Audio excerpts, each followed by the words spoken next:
ഹരി ഓം ഹരി ഓം.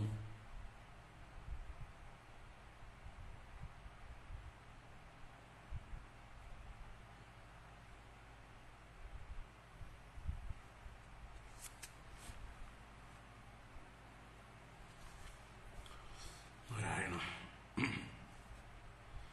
ഹരി ഓം ഹരി ഓം.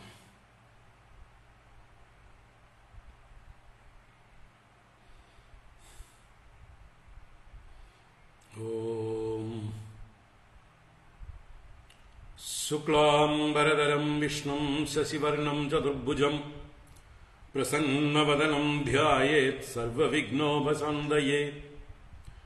ഗുരവേ സർവലോകാനാം ഭിഷജേ ഭവരോഗിണാം നിധയേ സർവവിദ്യാനാം ദക്ഷിണാമൂർത്തയേ നമഃ. ജന്മാദ്യസ്യ യതോന്വയാദിതരതശ്ചാർത്തേഷ്വഭിജ്ഞസ്വരാട് തേനേ ബ്രഹ്മഹൃദായ ആദികവയേ മുഹ്യം വിയത്സൂരയഃ. തേജോ വാരിമൃതാം യഥാ വിനിമയോ യത്ര ത്രിസർഗോ മൃഷാ ധാംനാ സ്വേന സദാ നിരസ്തകുഹകം സത്യം പരം ധീമഹി. ധർമ്മഃ പ്രോജ്ജിതകൈതവോത്ര പരമോ നിർമ്മത്സരാണാം സദാം വേദ്യം വാസ്തവമത്ര വസ്തു ശിവദം താപത്രയോന്മൂലനം. ശ്രീമദ്ഭാഗവതേ മഹാമുനികൃതേ കിം വാ പരൈരീശ്വരഃ സദ്യോ ഹൃദ്യവരുദ്ധ്യതേത്ര കൃതിഭിഃ ശുശ്രൂഷുഭിസ്തൽക്ഷണാത്. നിഗമകൽപതരോർഗളിതം ബലം സുഖമുഖാദമൃതദ്രവസംയുതം പിബത ഭാഗവതം രസമാലയം മുഹുരഹോ രസികാ ഭുവി ഭാവുകാഃ. നാരായണം നമസ്കൃത്യ നരം ചൈവ നരോത്തമം ദേവീം സരസ്വതീം വ്യാസം തതോ ജയമുദീരയേത്. യം പ്രവ്രജന്തമനുപേതമപേതകൃത്യം ദ്വൈപായനോ വിരഹകാതര ആജുഹാവ. പുത്രേതി തന്മയതയാ തരവോഭിനേദുഃ തം സർവഭൂതഹൃദയം മുനിമാനതോസ്മി. യസ്വാനുഭാവമഖിലശ്രുതിസാരമേകം അധ്യാത്മദീപമതിതിദീർഷദാം തമോന്തം സംസാരിണാം കരുണയാഃ പുരാണഗുഹ്യം തം വ്യാസസൂനുമുപയാമി ഗുരും മുനീനാം. മൂകം കരോതി വാചാലം പങ്കും ലംഘയതേ ഗിരിം യത്കൃപാതമഹം വന്ദേ പരമാനന്ദമാധവം. യം ബ്രഹ്മാ വരുണേന്ദ്രരുദ്രമരുതഃ സ്തുന്വന്തി ദിവ്യൈസ്തവൈഃ വേദൈഃ സാംഗപദക്രമോപനിഷദൈഃ ഗായന്തി യം സാമഗാഃ. ധ്യാനാവസ്ഥിതതദ്ഗതേന മനസാ പശ്യന്തി യം യോഗിനോ യസ്യാന്തം ന വിദുഃ സുരാസുരഗണാഃ ദേവായ തസ്മൈ നമഃ. കോമളം കൂജയൻ വേണും ശ്യാമളോയം കുമാരകഃ വേദവേദ്യം പരം ബ്രഹ്മ ഭാസതാം പുരതോ മമ. ഭൂതൈർമഹദ്ഭിർയയിമാ പുരോ വിഭുഃ നിർമായശേതേ യദമൂഷു പൂരുഷഃ ഭുങ്ക്തേ ഗുണാൻ ഷോഡശാത്മകഃ സോലങ്കൃഷീഷ്ട ഭഗവാൻ വജാംസി മേ. സച്ചിദാനന്ദരൂപായ വിശ്വോത്പത്യാദിഹേതവേ താപത്രയ വിനാശായ ശ്രീകൃഷ്ണായ വയം നുമഃ. കൃഷ്ണായ വാസുദേവായ ഹരയേ പരമാത്മനി പ്രണതക്ലേശനാശായ ഗോവിന്ദായ നമോ നമഃ. കൃഷ്ണായ വാസുദേവായ ദേവകീനന്ദനായ ച നന്ദഗോപകുമാരായ ഗോവിന്ദായ നമോ നമഃ. നമഃ പങ്കജനാഭായ നമഃ പങ്കജമാലിനി നമഃ പങ്കജനേത്രായ നമസ്തേ പങ്കജാംഗ്രയേ. പീതാംബരം കരവിരാജിത ശംഖചക്രകൗമോദഗീ സരസിജം കരുണാസമുദ്രം രാധാസഹായമതിസുന്ദരമന്ദഹാസം വാതാലയേശമനിശം ഹൃദി ഭാവയാമി. വാതാലയേശമനിശം ഹൃദി ഭാവയാമി. ഓം നമോ ഭഗവതേ വാസുദേവായ. ഓം നമോ നാരായണായ. ഓം ശ്രീ ഗുരുവായൂരപ്പ ശരണം. ഓം ശ്രീ ധന്വന്തരമൂർത്തയേ നമഃ. ഓം നമഃ പരമഋഷിഭ്യോ നമഃ. പരമഋഷിഭ്യഃ ശ്രീ ഗുരുഭ്യോ നമഃ.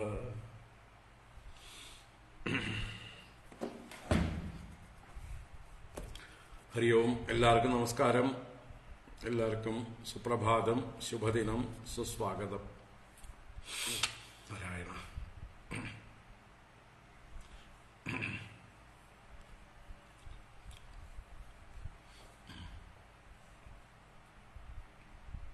ഒരു കോള് വരണം, മറുപടി കൊടുക്കട്ടെ.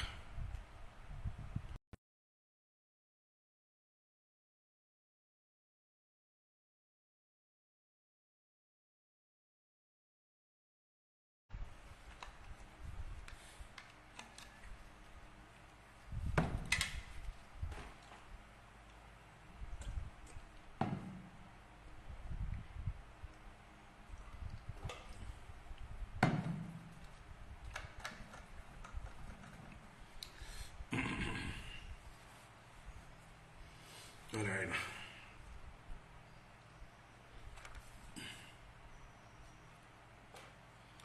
നാരായണ. എല്ലാവർക്കും ഒരിക്കൽ കൂടെ നമസ്കാരം. ഇന്ന് മകരച്ചൊവ്വ ആശംസകൾ. മകരമാസം ആദ്യത്തെ ചൊവ്വ ഭദ്രകാളിക്ക് വളരെ പ്രീതികരമായിട്ടുള്ള ദിവസമാണ്. ദേവി ഉപാസകന്മാർക്കൊക്കെ വളരെ വിശേഷപ്പെട്ട ദിവസമാണ്. എല്ലാവർക്കും ഭദ്രകാളിയുടെ പരിപൂർണമായ അനുഗ്രഹം ഉണ്ടാവട്ടെ. എല്ലാം ഭദ്രമായി ഭവിക്കട്ടെ. സർവമംഗളമംഗല്യേ ശിവേ സർവാർത്ഥസാധികേ ശരണ്യേ ത്രയംബകേ ഗൗരി നാരായണി നമോസ്തുതേ.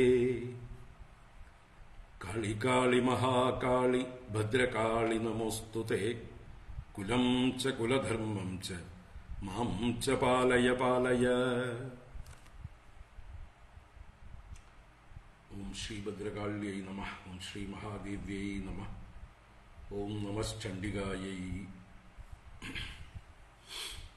അമ്മേ നാരായണ, ദേവി നാരായണ, ലക്ഷ്മി നാരായണ, ഭദ്രേ നാരായണ.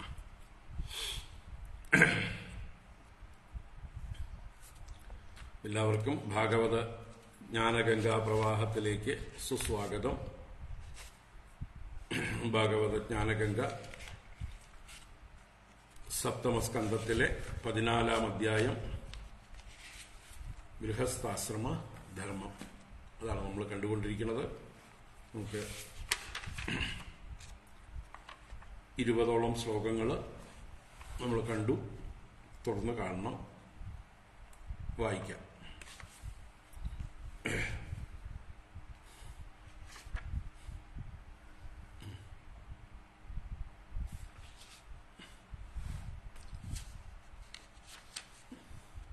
ആദ്യം തൊട്ടൊന്ന് വായിക്കാം.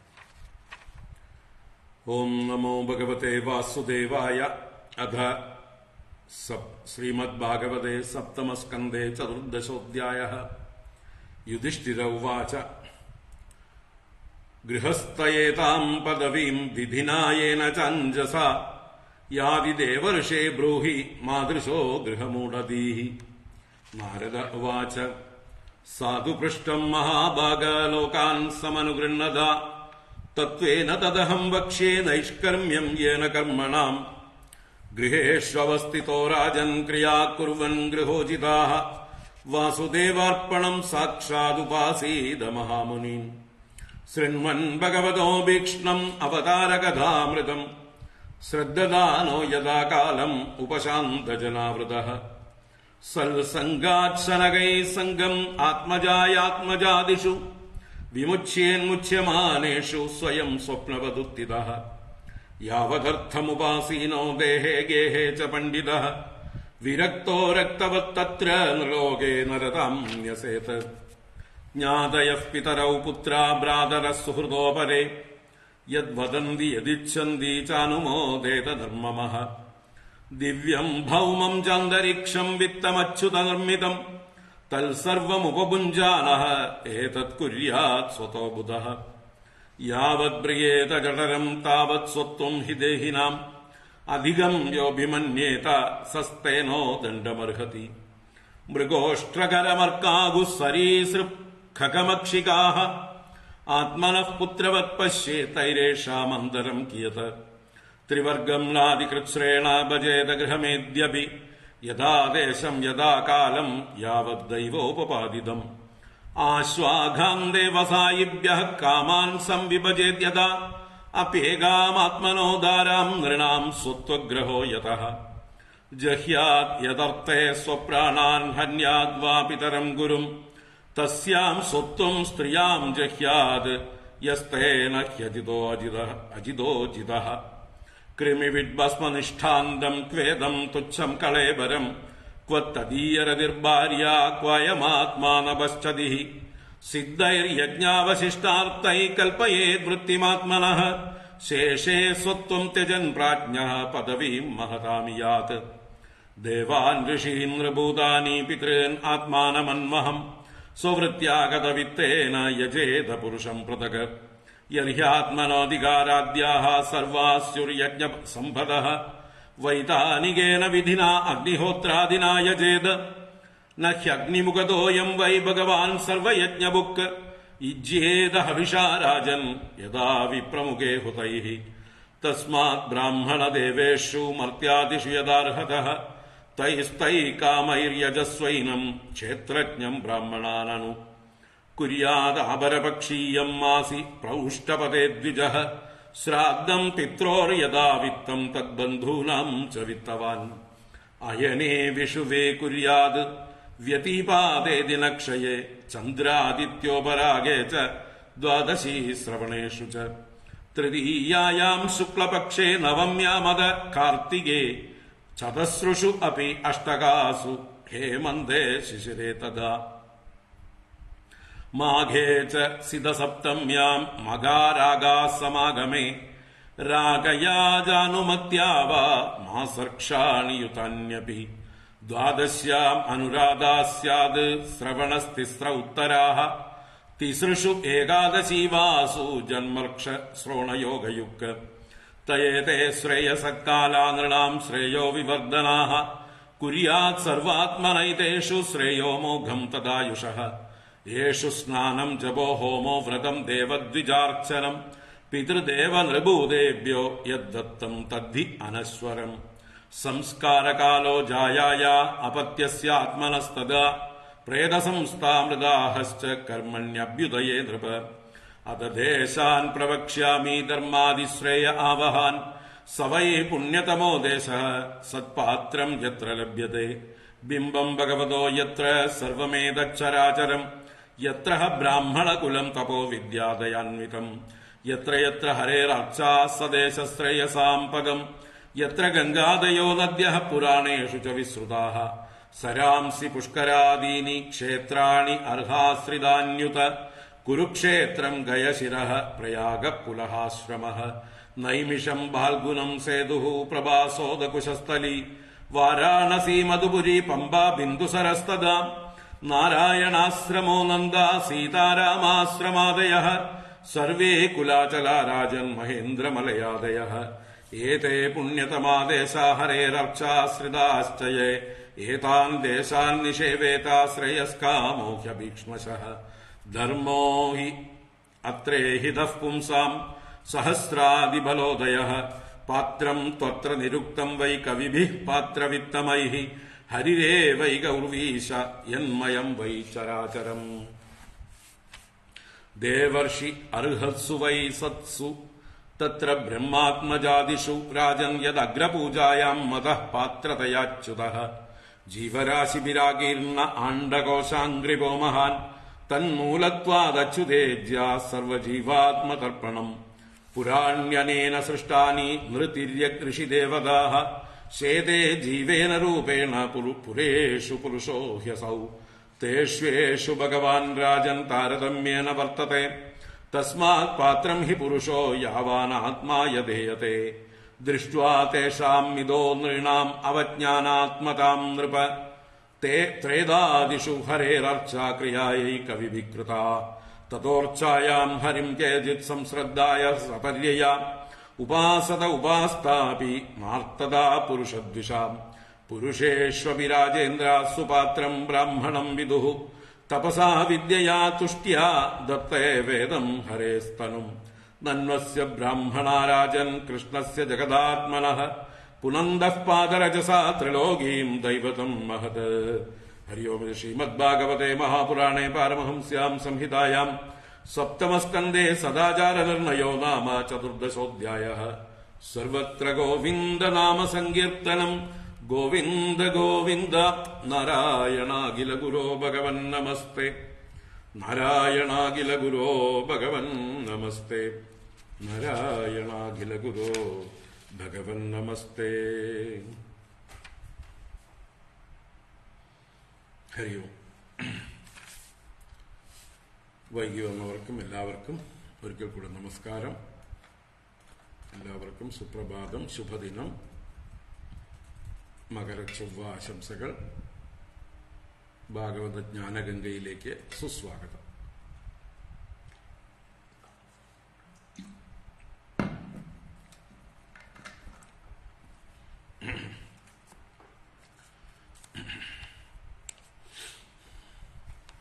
ഇന്നലെ നമ്മൾ പഞ്ചമഹായജ്ഞങ്ങളെക്കുറിച്ച് പറയുന്നത് കണ്ടു. ദേവാൻ ഋഷീൻ നൃഭൂതാനി പിതൃൻ ആത്മാനമന്വഹം സ്വവൃത്യാഗതവിത്തേന യജേത പുരുഷം പൃഥക്. ഒരു ഗൃഹസ്ഥൻ പഞ്ചമഹായജ്ഞങ്ങൾ ചെയ്ത് അതിന്റെ ശിഷ്ടമായിരിക്കുന്നത് പ്രസാദമായി ഭക്ഷിക്കണം. ദേവയജ്ഞം, ഋഷിയജ്ഞം, പിതൃയജ്ഞം, നൃയജ്ഞം അഥവാ അതിഥിയജ്ഞം, ഭൂതയജ്ഞം, ഇങ്ങനെ 5 യജ്ഞങ്ങൾ ചെയ്ത് താൻ എങ്ങനെയാണോ ഉപജീവനമാർഗം കഴിക്കുന്നത്, തനിക്ക് വന്നിട്ടുള്ള ധനത്തിനെ ഇങ്ങനെ വേണ്ട പോലെ വിനിയോഗം ചെയ്ത് ഈശ്വരനെ വിവിധ ഭാവങ്ങളിൽ ആരാധിക്കണം.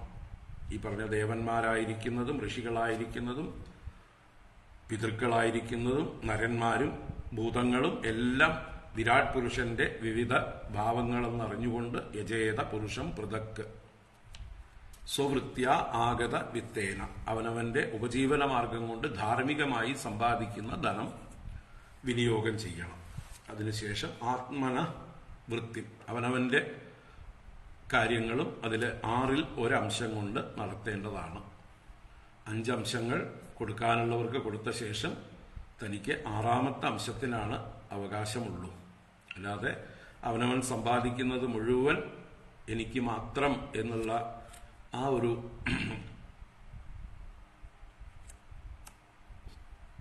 സങ്കല്പം ശരിയല്ല. ഇതാണ് നമ്മുടെ സനാതനധർമ്മം നമ്മൾക്ക് ഉപദേശിക്കുന്നത്, ഗൃഹസ്ഥന്മാർക്ക് ഉപദേശിക്കുന്നത്. ഇനി അവനവന് അധികാരമുണ്ടെങ്കിൽ എന്ന് വെച്ചാൽ ദീക്ഷാദികളൊക്കെ സിദ്ധിച്ചിട്ടുണ്ടെങ്കിൽ, യജ്ഞസമ്പത്തുക്കളും വേണ്ടതുപോലെ ലഭ്യമാണെങ്കിൽ വേദവിധിപ്രകാരമുള്ള അഗ്നിഹോത്രാദികളൊക്കെ ചെയ്യേണ്ടതാണ്. ഏറ്റവും പ്രധാനം അഗ്നിമുഖത്ത് ഹോമിക്കുന്നതിനേക്കാൾ സർവയജ്ഞബുക്കായിട്ടുള്ള ഭഗവാൻ ബ്രാഹ്മണരുടെ മുഖത്ത് ഹോമിക്കുന്നത് എന്ന് വെച്ചാൽ ബ്രാഹ്മണർക്ക് അന്നദാനം ചെയ്യുന്നത് ഭഗവാന് വളരെ പ്രീതികരമാണ്. അതുകൊണ്ട് ബ്രാഹ്മണർക്കും ദേവന്മാർക്കും മർത്യന്മാർക്കുമെല്ലാം അർഹതയ്ക്കനുസരിച്ച് കൊടുത്തതിനു ശേഷം അവരുടെ ഉള്ളിലുള്ളതായിട്ടുള്ള ഓരോരുത്തരുടെയും ഉള്ളിൽ ക്ഷേത്രജ്ഞനായി കുടികൊള്ളുന്ന ഈശ്വരനെ ഉപാസിക്കണം, യജിക്കണം, ആരാധന ചെയ്യണം. ഇങ്ങനെ ദേവയജ്ഞത്തെക്കുറിച്ച് പറഞ്ഞതിന് ശേഷം പിതൃയജ്ഞങ്ങളെക്കുറിച്ച് പറയാൻ തുടങ്ങി. കുര്യാത് ആപരപക്ഷീയം മാസി പ്രൗഷ്ഠപദേ ദ്വിജ ശ്രാദ്ധം പിത്രോർ യഥാവിത്തം തദ് ബന്ധൂനാം ച വിത്തവാൻ. ആപരപക്ഷീയം പ്രൗഷ്ഠപദേ മാസി. അപ്പോ പ്രൗഷ്ഠപദം കന്നിമാസമാണ് ഭാദ്രപദം. ആ മാസത്തിലുള്ള അമാവാസി, അതിനെയാണ് മഹാലയ അമാവാസി എന്ന് പറയുന്നത്. ആ മഹാലയ അമാവാസി കഴിഞ്ഞ് പിറ്റേ ദിവസം മുതൽക്കാണ് നമ്മൾ നവരാത്രി ആരംഭിക്കുക. വെളുത്ത പക്ഷം പ്രഥമ മുതൽക്ക് നവരാത്രി ആരംഭിക്കും. അപ്പോൾ അതിൻ്റെ തലേദിവസമാണ് നവരാത്രി ആരംഭത്തിന്റെ തലേദിവസം വരുന്ന കറുത്ത വാവാണ് മഹാലയ അമാവാസി. ആ ദിവസം പ്രത്യേകമായിട്ട് ശ്രാദ്ധം ചെയ്യണം അവനവന്റെ ധനസ്ഥിതിക്ക് അനുസരിച്ച്. വിത്തവാൻ ദ്വിജഃ പിത്രോഹോ തദ്ബന്ധൂനാം. നമ്മുടെ പരേതരായ പിതാക്കന്മാർക്കും പിതൃക്കൾക്കും അവരുടെയൊക്കെ ബന്ധുക്കൾക്കും എന്ന് വെച്ചാൽ മുമ്പ് പറഞ്ഞതുപോലെ ബഹൂദ്ദിഷ്ട ശ്രാദ്ധം 21 തലമുറകളിൽപ്പെട്ട ആളുകൾക്കെല്ലാം ആ ഗതി കിട്ടാനായി കൊണ്ടുള്ളതായിട്ടുള്ള ശ്രാദ്ധമാണ് അർപ്പിക്കേണ്ടത് എന്ന് 20-ാം ശ്ലോകത്തിൽ പറഞ്ഞു. അതുവരെയാണ് നമ്മൾ കണ്ടു നിർത്തിയത്. തുടർന്ന് കാണാം. അയനേ വിഷുവേ കുര്യാത് വ്യതീപാദേ ദിനക്ഷയേ ചന്ദ്രാദിത്യോപരാഗേ ച ദ്വാദശ്യാം ശ്രവണേഷു ച തൃതീയായാം ശുക്ലപക്ഷേ നവമ്യാം അധ കാർത്തികേ ചതസ്രഷു അപി അഷ്ടകാസു ഹേമന്തേ ശിശിരേ തദാ മാഗേ ച സിതസപ്തമ്യാം മകാരാഗാ സമാഗമേ രാഗയാ ചാനുമത്യാവാ മാസർക്ഷാണിയുതാന്യപി. അങ്ങനെ തുടരുന്നുണ്ട്. നമുക്ക് നോക്കിയിട്ട് പോവാം. അയനേ വിഷുവേ കുര്യാത് വ്യതീപാദേ ദിനക്ഷയേ ചന്ദ്രാദിത്യോപരാഗേ ച ദ്വാദശ്യാം ശ്രവണേഷു ച. വിശേഷാൽ പിതൃതർപ്പണങ്ങളും ശ്രാദ്ധാദികളുമൊക്കെ ചെയ്യേണ്ടതായിട്ടുള്ള ദിവസങ്ങളെ എടുത്തെടുത്ത് പറയുകയാണ്. പണ്ടൊക്കെ ഇത് മുടങ്ങാതെ നടത്തിക്കൊണ്ടിരുന്നു നമ്മുടെ പൂർവീകര്. കാലം കൊണ്ട് അതിലൊക്കെ എന്താ പറയുക, വെള്ളം ചേർത്തു, അല്ലെങ്കിൽ കോംപ്രമൈസ് ചെയ്ത് ഒഴിവാക്കി വന്നു.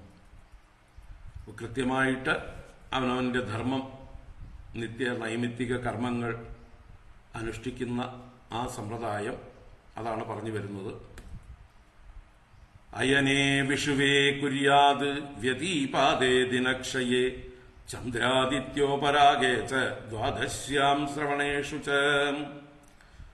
ഇപ്പൊ ഇതൊന്നും പറഞ്ഞാൽ തന്നെ നമുക്ക് അറിയാതെയായി. കാരണം നമ്മളെ നമ്മളല്ലാതെയാക്കി. വിദേശ ഭരണാധികാരികൾ വന്ന് നമ്മുടെ സംസ്കാരത്തെ നശിപ്പിക്കാനായിക്കൊണ്ട് ആദ്യം ചെയ്തത് എന്താ പറയുക, നമ്മുടെ അനദ്യായ ദിനങ്ങളെ മാറ്റി. എന്നിട്ട് അവരൊരു ഹോളിഡേ പ്രഖ്യാപിച്ചു, ഞായറാഴ്ച. അല്ലേ, നമ്മുടെ ബ്രിട്ടീഷുകാരാണ് ഭാരതത്തില് ഞായറാഴ്ച ഹോളിഡേ ആയിട്ട് പ്രഖ്യാപിച്ചത്. എന്തിനാണ്? നമ്മുടെ സംസ്കാരത്തെ നശിപ്പിക്കാൻ. ഞായറാഴ്ചയായിട്ട് നമുക്ക് യാതൊരു, പ്രത്യേകിച്ച് മറ്റുള്ള ദിവസങ്ങളൊക്കെ പോലെ തന്നെയാണ് നമ്മളെ സംബന്ധിച്ച്, ഹിന്ദുക്കളെ സംബന്ധിച്ച് ഞായറാഴ്ച വിശേഷ ദിവസങ്ങൾ വന്നിട്ടുണ്ടെങ്കിൽ ഉത്തമം.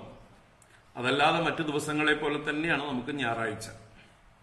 നമുക്കെങ്ങനെയെന്ന് വെച്ചാൽ അമാവാസി, പൗർണമി ഇതിനോട് ബന്ധപ്പെട്ടിട്ടുള്ള ദിവസങ്ങളാണ് നമ്മളുടെ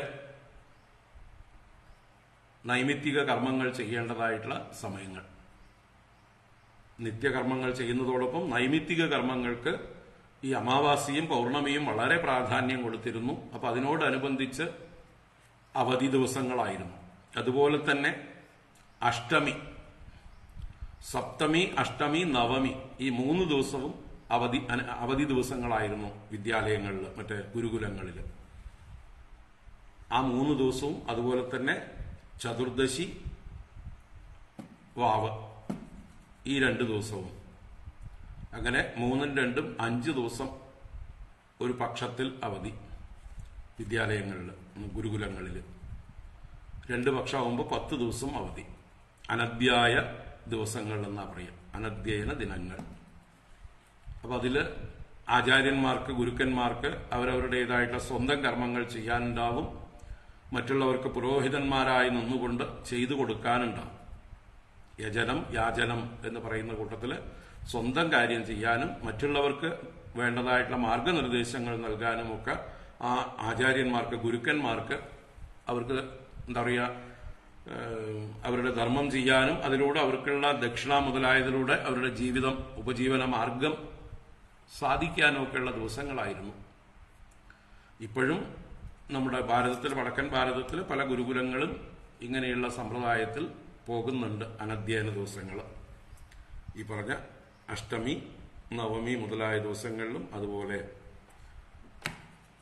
ചതുർദശി, വാവ് ഈ ദിവസങ്ങളും അനധ്യയന ദിവസങ്ങളായിട്ട് അത് മാറ്റി ഒരു സൺഡേ ഹോളിഡേ ക്രിസ്ത്യാനികളുടെ പള്ളിയിൽ പോകാനുള്ള, ബ്രിട്ടീഷുകാർക്ക് പള്ളിയിൽ പോകാനുള്ള ദിവസത്തെ ആക്കിയതോടുകൂടി നമ്മൾക്കിതൊക്കെ മറന്നുപോയി.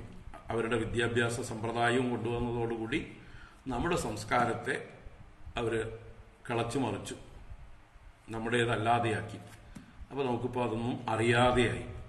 ഈ തലമുറകൾക്കൊന്നും ഇതൊന്നും പറഞ്ഞാൽ അറിയാതെയായി എന്ന് പറയാം. അപ്പോൾ എന്താണ് ഇവിടെ അയനം? അയനം എന്ന് പറഞ്ഞാൽ ഉത്തരായനം, ദക്ഷിണായനം, 2 അയനങ്ങൾ ആരംഭിക്കുന്ന ദിവസങ്ങൾ. അതാണ് സംക്രാന്തി. നമ്മൾ ഇന്നലെ മകരസംക്രാന്തി, ഇനി കർക്കിടക സംക്രാന്തി.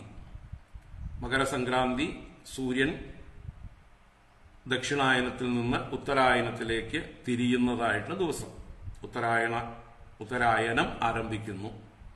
ഭൂമിയും സൂര്യനും തമ്മിൽ ആ ഭൂമിയുടെ വടക്ക് ഭാഗത്തെ സൂര്യൻ പ്രകാശിപ്പിക്കുന്നതായിട്ടുള്ള ആ ഒരു ഇതിലേക്കുള്ള മൂവ്മെന്റ് ആരംഭിച്ചു.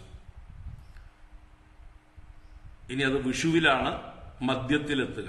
അതുകൊണ്ട് ഇവിടെ വിഷുവേ എന്ന് പറഞ്ഞു. വിഷുവം എന്ന് പറഞ്ഞാൽ സൂര്യൻ ശരിക്ക് ഭൂമിയുടെ നെറുകെ നിൽക്കുന്ന, ഭൂമധ്യരേഖയുടെ നേരെ നിൽക്കുന്നതായിട്ടുള്ള സമയമാണ് വിഷുവം.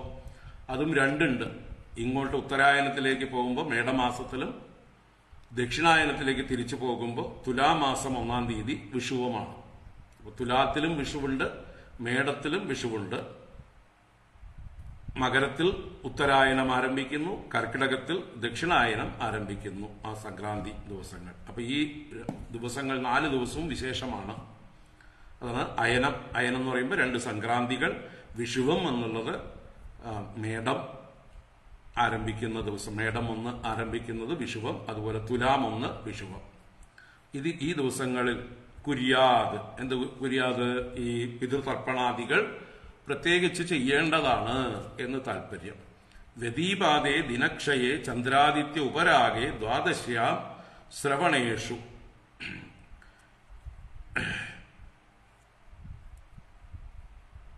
ഈ വ്യതീപാദം എന്ന് പറഞ്ഞാൽ ആപത്തുകൾ, ഏതെങ്കിലും ആപത്തുകൾ ഉണ്ടാകുന്നതായിട്ടെന്ന് വെച്ചാൽ നമ്മുടെ കുടുംബത്തിലുണ്ടാകുന്ന മരണാദി സംഭവങ്ങളെയാണ് ഇവിടെ വ്യതീപാദം എന്ന് പറയുന്നത്.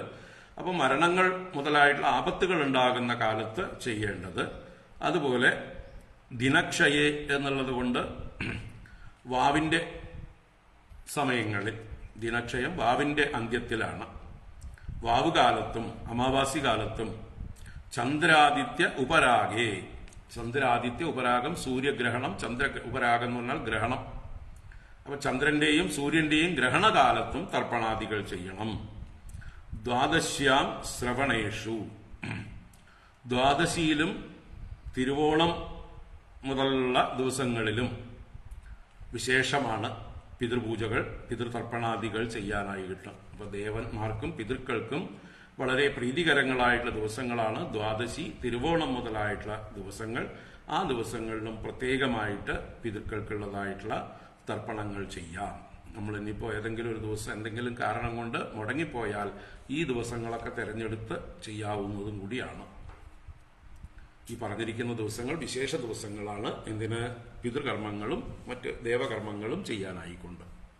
അപ്പോൾ അയനം, വിഷുവം, വ്യതീപാദം, ദിനക്ഷയം, ചന്ദ്ര ആദിത്യ ഉപരാഗം, ദ്വാദശി, ശ്രവണം. ശ്രവണം എന്നാൽ തിരുവോണം.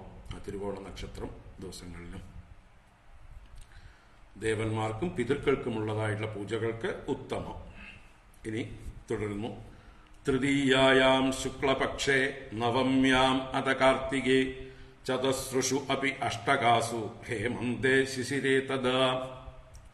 തൃതീയായാം ശുക്ലപക്ഷേ നവമ്യാം അത കാർത്തികേ ചതസ്രുഷു അപി അഷ്ടകാസു ഹേമന്തേ ശിശിരേ തദാ. ഇവിടെ തൃതീയായാം ശുക്ലപക്ഷേ എന്ന് പറയുന്നത് ശുക്ലപക്ഷ തൃതീയ, നമ്മുടെ അക്ഷയ തൃതീയ എന്ന് പറയുന്ന വൈശാഖ തൃതീയയാണ് ഉദ്ദേശിക്കുന്നത്. വൈശാഖ ശുക്ലപക്ഷത്തിലെ അക്ഷയ തൃതീയ എന്ന പുണ്യകാലത്ത് എല്ലാ ദേവകാര്യങ്ങൾക്കും പിതൃകാര്യങ്ങൾക്കും ഉത്തമ ദിവസമാണ്. ആ ദിവസങ്ങളിലും ഇത് ചെയ്യേണ്ടതാണ്. അക്ഷയീയമായിട്ടുള്ള ഫലമാണ് അന്ന് ചെയ്താൽ കിട്ടുന്നത്. അപ്പോൾ അന്നത്തെ ദിവസം രാവിലെ നേരത്തെ എണീച്ച് സ്വർണ്ണക്കടയിൽ പോയി ക്യൂ നിൽക്കുകയല്ല വേണ്ടത്. പിന്നെയോ പിതൃകർമ്മങ്ങളും ദേവകർമ്മങ്ങളും ചെയ്യാനുള്ള ഉത്തമ ദിവസമാണ് എന്നുള്ളതാണ്. ശ്രാദ്ധാദികളൊക്കെ ചെയ്യാൻ പറ്റിയ ദിവസമാണ് ഈ ശുക്ലപക്ഷ തൃതീയ, വൈശാഖ ശുക്ലപക്ഷ തൃതീയ, അക്ഷയ തൃതീയ. അതാണ് തൃതീയായാം ശുക്ലപക്ഷേ. പിന്നെ നവമ്യാം അത കാർത്തികേ. കാർത്തിക ശുക്ലപക്ഷത്തിലെ നവമിക്ക് അക്ഷയ നവമി എന്ന് പറയും. വൃശ്ചിക മാസത്തിലെ കാർത്തിക എന്നുള്ളത് വൃശ്ചിക മാസമാണ്. വൃശ്ചിക മാസത്തിലെ നവമി, വെളുത്ത നവമി, വെളുത്ത വാവിന് മുമ്പുള്ളതായിട്ടുള്ള പൗർണമിക്ക് മുമ്പുള്ളതായിട്ടുള്ള നവമി വളരെ വിശേഷമാണ്. അതിന് അക്ഷയ നവമി എന്ന് പേര്. അക്ഷയ തൃതീയ പോലെ തന്നെ അക്ഷയ നവമി. ഇനിയിപ്പോൾ ഇതും കൂടി പറഞ്ഞു കഴിഞ്ഞാൽ സ്വർണ്ണക്കച്ചവടക്കാർക്ക് ഒരു ദിവസം കൂടി കിട്ടും. അക്ഷയ നവമി സ്വർണം വാങ്ങാൻ ബെസ്റ്റ് ദിവസമാണെന്ന് അവർ ഇനി അടുത്ത പരസ്യം കൊടുക്കാൻ തുടങ്ങും. ആരാണ് തുടങ്ങണമെന്ന് നോക്കിയാൽ മതി. അപ്പോൾ അക്ഷയ നവമി എന്ന് പറഞ്ഞാൽ വൃശ്ചിക മാസത്തിലെ ശുക്ലപക്ഷ നവമി, കാർത്തിക മാസത്തിലെ ശുക്ലപക്ഷ നവമി എന്ന് പറയാം. ആ ദിവസവും വളരെ വിശേഷമാണ് പിതൃകർമ്മങ്ങൾക്ക്. നവമ്യാമത കാർത്തികേ ചതസ്രുഷു അപി അഷ്ടകാസു ഹേമന്തേ ശിശിരേ തദാ. ചതസ്രുഷു അഷ്ടകാസു, 4 അഷ്ടകങ്ങളിലും 4 മാസങ്ങളിൽ വരുന്ന അഷ്ടകങ്ങൾ. അത് ഏത് ഋതുക്കളിലാണ് ഇത് വരുന്നത്? ഹേമന്തേ തഥാ ശിശിരേ. ഹേമന്തം, ശിശിരം 2 ഋതുക്കൾ. അപ്പോൾ ധനുമാസം മുതൽക്ക്, ഹേമന്തം പ്രഥമ മാസം ധനുവാണ്, ധനു മകരം, പിന്നെ കുംഭം മീനം, അതാണ് ശിശിരം. കുംഭം മീനം ശിശിരമാണ്. ധനു മകരം ഹേമന്തമാണ്. നമ്മുടെ കേരളത്തിലെ കാലാവസ്ഥക്കനുസരിച്ചല്ല, മൊത്തത്തിൽ ഭാരതത്തിലെ കാലാവസ്ഥക്കനുസരിച്ചാണ് ഈ കണക്കുകൂട്ടൽ. നമുക്കിവിടെ കുംഭം മീനമൊക്കെ നല്ല വെയിൽ കാലമാണ് അല്ലേ, നല്ല സമ്മറാണ്. പക്ഷെ വടക്കേ ഇന്ത്യയിൽ ഇത് ശിശിരം തന്നെയാണ്, കുംഭം മീനം. അപ്പോൾ ഹേമന്തേ ശിശിരെ, ധനു മുതൽ ഉള്ള 4 മാസം, അതാണ് ഹേമന്തവും ശിശിരവും 2 ഋതുക്കള്. അവിടെ അഷ്ടകങ്ങൾ എന്ന് പറയുന്നു. എന്താണ് അഷ്ടകങ്ങൾ? ശുക്ലപക്ഷങ്ങളിലെ സപ്തമി, അഷ്ടമി, നവമി, ത്രയോദശി, ഈ 4 ദിവസങ്ങൾ. ചതസ്രുഷു 4 ദിവസങ്ങളിൽ. ഈ 4നെയാണ് വെളുത്ത പക്ഷത്തിലെ സപ്തമി, അഷ്ടമി, നവമി, ത്രയോദശി. സപ്തമി, അഷ്ടമി, നവമി, പിന്നെ ത്രയോദശി, ഇത് 4ഉം ചേർത്ത് ഈ മാസങ്ങളിലെ അഷ്ടകങ്ങൾ എന്ന് പറയുന്നത്. അപ്പൊ 4 മാസങ്ങളിൽ 4 അഷ്ടകങ്ങൾ, അങ്ങനെ 4 16 ദിവസങ്ങൾ വരും. ധനുമാസത്തിൽ വെളുത്ത പക്ഷത്തിൽ 4 അഷ്ടകങ്ങൾ, മകരമാസത്തിൽ 4 അഷ്ടകങ്ങൾ, കുംഭം മീനം 4 ദിവസം വീതം അഷ്ടകങ്ങൾ വരും. ആ അഷ്ടക ദിവസവും വളരെ വിശേഷപ്പെട്ട ദിവസങ്ങളായിട്ട് യജ്ഞാദി പുണ്യകർമ്മങ്ങൾ നടത്താൻ വിശേഷകാലം എന്ന് പറയപ്പെട്ടിരിക്കുന്നു. അപ്പൊ ഈ ദിവസങ്ങൾ ഏത് കർമ്മങ്ങൾക്കും ഉത്തമമാണ് എന്നതാണ് പറഞ്ഞു വരുന്നത്. വെളുത്ത പക്ഷമാണ്, ഈ പറഞ്ഞ തിഥികളാണ് ധനുമാസം മുതൽക്ക് മീനമാസം വരെയുള്ള 4 മാസം. തൃതീയായാം ശുക്ലപക്ഷേ നവമ്യാം അത കാർത്തികേ ചതസ്രുഷു അപി അഷ്ടകാസു ഹേമന്തേ ശിശിരേ തദാ. മാഘേ ച സിതസപ്തമ്യാം മഘാരാഗാ സമാഗമേ രാഗയാ ചാനുമത്യാവ മാസർക്ഷാണി യുതാന്യപി. മാഘേ ച സിതസപ്തമ്യാം മഘാരാഗാ സമാഗമേ രാഗയാ ചാനുമത്യാവ മാസർക്ഷാണി യുതാന്യപി. മാഘമാസം എന്നുള്ള മാസത്തിലെ സിതസപ്തമി എന്ന് പറഞ്ഞാൽ വെളുത്ത സപ്തമി, ശുക്ലസപ്തമി. അപ്പം മാഘമാസത്തിലെ വെളുത്ത സപ്തമി ദിവസം, അതുപോലെ രാഗ എന്ന് പറയുന്നതായിട്ടുള്ള മഘാരാഗാ സമാഗമി, മാഘമാസത്തിലെ രാഗ എന്ന് പറഞ്ഞാല് പൗർണമിയാണ്.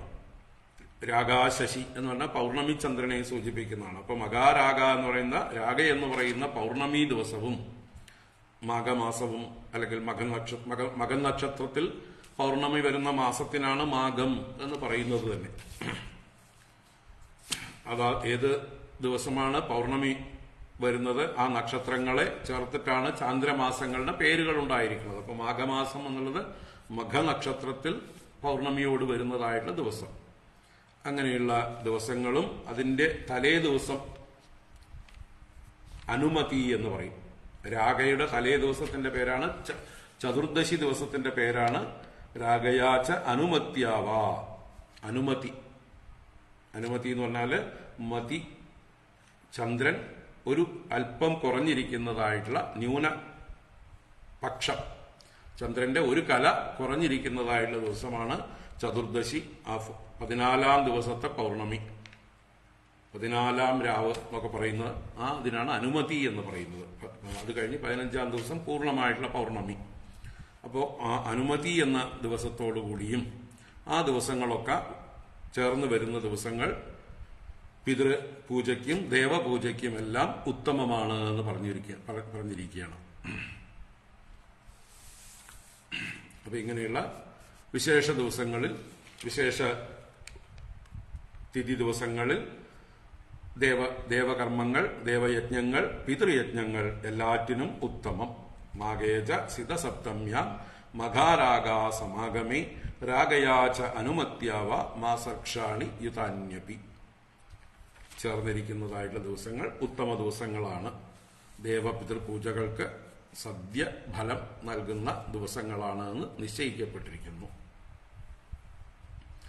ദ്വാദശ്യാം അനുരാധാ സ്യാദ് ശ്രവണഃ തിസ്ര ഉത്തരാഃ തിസൃഷു ഏകാദശീവാസു ജന്മർക്ഷശ്രോണയോഗയുക്ത്. ദ്വാദശ്യാം അനുരാധാ സ്യാദ് ശ്രവണസ്തിസ്ര ഉത്തരാഃ തിസൃഷു ഏകാദശീവാസു ജന്മർക്ഷശ്രോണയോഗയുക്ത്. ഇനി ഈ പറഞ്ഞ ദിവസങ്ങൾ പ്രത്യേകമായിട്ട് ശ്രാദ്ധാദികൾ ഊട്ടാൻ പുണ്യകാലമാണ് എന്ന് പ്രത്യേകം എടുത്തു പറയുകയാണ്. ദ്വാദശ്യാം അനുരാധാ സ്യാദ്. ദ്വാദശി ദിവസം അനുരാധ നക്ഷത്രം, അനിഴം നക്ഷത്രത്തിനാണ് അനുരാധ എന്ന് പറയുന്നത്. അനിഴം നക്ഷത്രവും, അപ്പൊ ദ്വാദശിയും അനിഴവും ചേർന്ന് വന്നാൽ, അതുപോലെ ശ്രവണഃ തിസ്ര ഉത്തരാഹ. ഇനി ഈ ദ്വാദശിയോട് ചേർന്ന് ശ്രവണം, തിരുവോണം അല്ലെങ്കിൽ തിസ്ര ഉത്തരാഹ എന്ന് പറയുമ്പോൾ 3 ഉത്രങ്ങൾ, ഉത്രം, ഉത്രാടം, ഉത്രട്ടാതി, അതിനാണ് ഉത്തരങ്ങൾ എന്ന് പറഞ്ഞിരിക്കുന്നത്. തിസ്ര 3 ഉത്തരങ്ങളാണ്. ഉത്രം, ഉത്രാടം, ഉത്രട്ടാതി എന്ന് പറയുന്ന 3 നക്ഷത്രങ്ങൾ. ഈ 3 ദിവസങ്ങളിലും ഏകാദശി വാ, ഈ ദിവസങ്ങളിൽ ഏകാദശി ആണെങ്കിലും ജന്മർക്ഷ ശ്രോണയോഗയുക്ക് ശ്രാദ്ധം കുര്യാത്. അവനവന്റെ കർത്താവായിട്ടുള്ള ചെയ്യുന്ന ആളുടെ ജന്മർക്ഷം, ജന്മനക്ഷത്രവും ശ്രവണയോഗം എന്ന് പറഞ്ഞാൽ തിരുവോണത്തിന്റെ യോഗമോ ഉണ്ടെങ്കിലും ശ്രാദ്ധം കുര്യാത്, ശ്രാദ്ധം ചെയ്യേണ്ടതാണ്. എന്നുവെച്ചാൽ ഏകാദശി മാഹാത്മ്യം പറയുന്ന മറ്റു പല പുരാണങ്ങളിലും ഏകാദശിയുടെ മാഹാത്മ്യം പറയുമ്പോൾ ഏകാദശിക്ക് ശ്രാദ്ധം വന്നാൽ ഏകാദശിക്ക് പ്രാധാന്യം കൊടുക്കണം, ശ്രാദ്ധം പിറ്റേ ദിവസം ആചരിക്കണം, ദ്വാദശിയിൽ ശ്രാദ്ധം ആചരിക്കണം എന്ന് മറ്റ് പുരാണങ്ങളിൽ പറഞ്ഞിട്ടുണ്ട്. ബ്രഹ്മവൈവർത്ത പുരാണം മുതലായ പുരാണങ്ങളിൽ പറഞ്ഞിട്ടുണ്ട്. ഏകാദശിയും ശ്രാദ്ധവും ഒന്നിച്ചു വന്നാൽ ദ്വാദശിക്ക് ശ്രാദ്ധത്തെ മാറ്റിവെക്കുക, ഏകാദശി ഉപവാസത്തിനുള്ള ദിവസമായിട്ട് ഉറപ്പിക്കണം എന്നൊരു വിധിയുണ്ട്. ആ വിധിയെ ഇവിടെ അപവദിക്കുകയാണ്. അപവദിക്കുക എന്ന് പറഞ്ഞാല് ഇങ്ങനെയും ആവാം അല്ലെങ്കിൽ ഇങ്ങനെ ചെയ്യണം എന്ന്, ആ വിധിയേക്കാൾ, ഏകാദശി വ്രതവിധിയേക്കാൾ പ്രധാനമാണ് ഇങ്ങനെയുള്ള നക്ഷത്രങ്ങൾ ചേർന്ന് വരുന്ന ശ്രാദ്ധം. അപ്പോ ഏകാദശിയിൽ തിരുവോണമോ ഉത്രമോ ഉത്രാടമോ ഉത്രട്ടാദിയോ വന്നാൽ, അതുപോലെ കർത്താവിന്റെ ജന്മനക്ഷത്രം വന്നാലോ ശ്രാദ്ധം ചെയ്യേണ്ടതാണ്. ഏകാദശി ദിവസമാണെങ്കിലും മറ്റേ വിധിക്കല്ല പ്രാധാന്യം, ഈ വിധിക്കാണ് പ്രാധാന്യം എന്ന് പറയണം.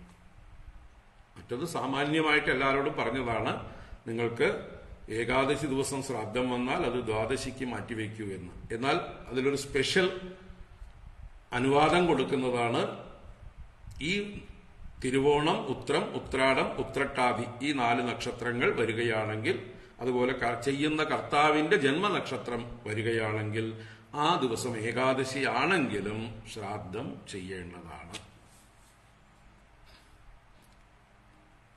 എന്താ പറയുക, ഇതൊന്നും ചെയ്യാത്തവർക്ക് ഈ പറയുന്നതൊന്നും ബാധകമേ അല്ല.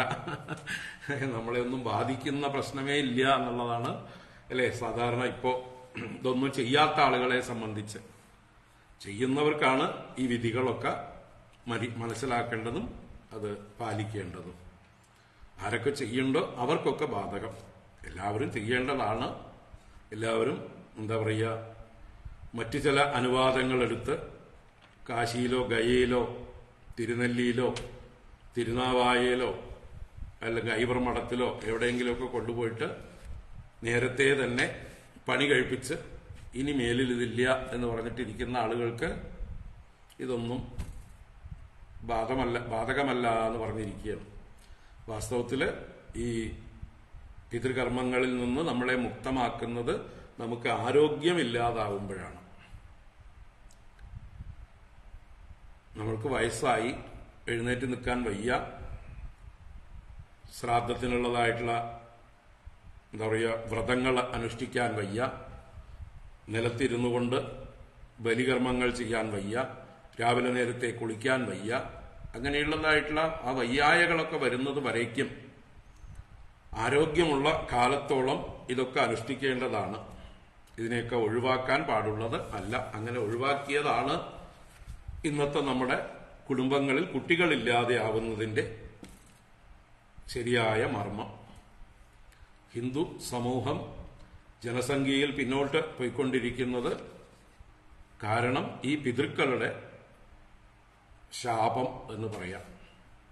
പിതൃക്കള് നമ്മളെ അസ്വസ്ഥരാണ്. നമ്മളുടെ നടപടികളിൽ നമ്മൾ ചെയ്യേണ്ടതൊന്നും ചെയ്യുന്നില്ല. അതുകൊണ്ട് നിങ്ങൾക്കും തുടർന്ന് ഈ കർമ്മങ്ങളൊന്നും ചെയ്യാൻ ആളില്ലാതെ ആവും എന്ന മട്ടില് അവരുടെ ശാപം ആ കുടുംബത്തില് ഓരോ കുടുംബത്തിലും സന്തതികളില്ലാതെയാവാൻ കാരണമാകുന്നു.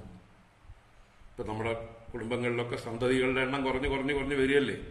ഉള്ള സന്തതികൾ തന്നെ തലതിരിഞ്ഞ് കല്യാണം കഴിക്കാൻ താല്പര്യമില്ല, കല്യാണം കഴിച്ചാൽ കുട്ടികൾ വേണ്ട, എല്ലാവർക്കും സ്വാർത്ഥരായി സ്വതന്ത്രരായി വിലസണം, തോന്നിയതുപോലെ ജീവിക്കണം. അപ്പൊ അതിന് കുട്ടികൾ തടസ്സമാണ്. പ്രസവിക്കാനുള്ള ആ വിഷമങ്ങള്, ഗർഭം 10 മാസം ചുമന്നുകൊണ്ട് നടക്കാനുള്ള വിഷമം, അതൊക്കെ ഇന്നത്തെ പെൺകുട്ടികൾക്ക് വലിയ ഇഷ്യൂ ആണ്.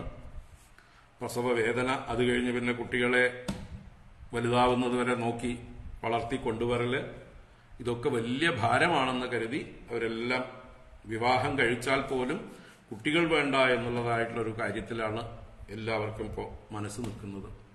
ഇതിനൊക്കെ കാരണം നമ്മള് മുതിർന്നവര് നമ്മുടെ പൂർവീകരുടെ പിതൃക്കളുടെ ശ്രാദ്ധാദികൾ വിട്ടുകളഞ്ഞതാണ് ഇതിനൊക്കെ കാരണമായിട്ട് ഭവിച്ചിരിക്കുന്നത്. ആ പിതൃശാപം. നേരെ മറിച്ച് നമ്മൾ പിതൃക്കൾക്ക് ചെയ്യാനുള്ളത് യഥാസമയം ചെയ്യുകയാണെങ്കിൽ അവരുടെ അനുഗ്രഹം കൊണ്ട് നമ്മുടെ കുട്ടികൾക്കും അവരുടെ സൈക്കോളജി ശരിയായിക്കോളും, അവരുടെ ബുദ്ധി ശരിയായിക്കോളും. അവർ കുട്ടികളെ വിവാഹം കഴിക്കാനും കുട്ടികളെ ജനിപ്പിക്കാനും ഒന്നും മടി കാണിക്കില്ല. നമ്മൾ വലിയ മടിയന്മാരായാൽ നമ്മളെക്കാൾ വലിയ മടിയന്മാരാവും നമ്മുടെ വരും തലമുറകൾ. അപ്പോ ഇന്നിപ്പോ നമ്മുടെ ഹൈന്ദവ ഗൃഹങ്ങളൊക്കെ പ്രത്യേകിച്ച് കേരളത്തില് വൃദ്ധസദനങ്ങളായി മാറിക്കൊണ്ടിരിക്കുകയാണ്. ഇവിടെ കുട്ടികളുടെ പൊടി പോലും ഇല്ല.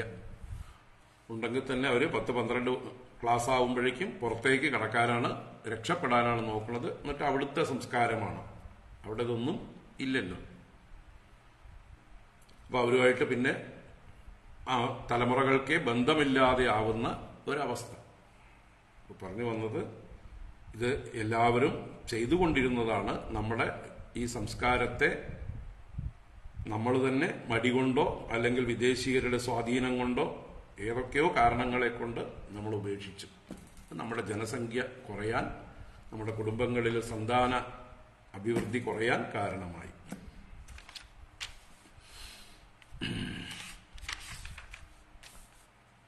അപ്പോ ദ്വാദശ്യാം അനുരാധാ സ്യാദ് ശ്രവണസ്തിസ്ര ഉത്തരാഹ തിസൃഷു ഏകാദശി വാസു ജന്മർക്ഷശ്രോണയോഗയുക്ക.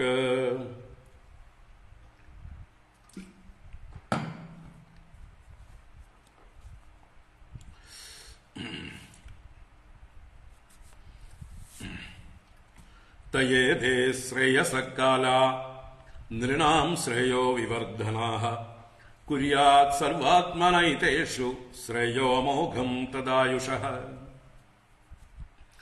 തയേതേ ശ്രേയസക്കാലാഃ നൃണാം ശ്രേയോ വിവർധനാഃ കുര്യാത് സർവാത്മനൈതേഷു ശ്രേയോ മോഘം തദായുഷഃ.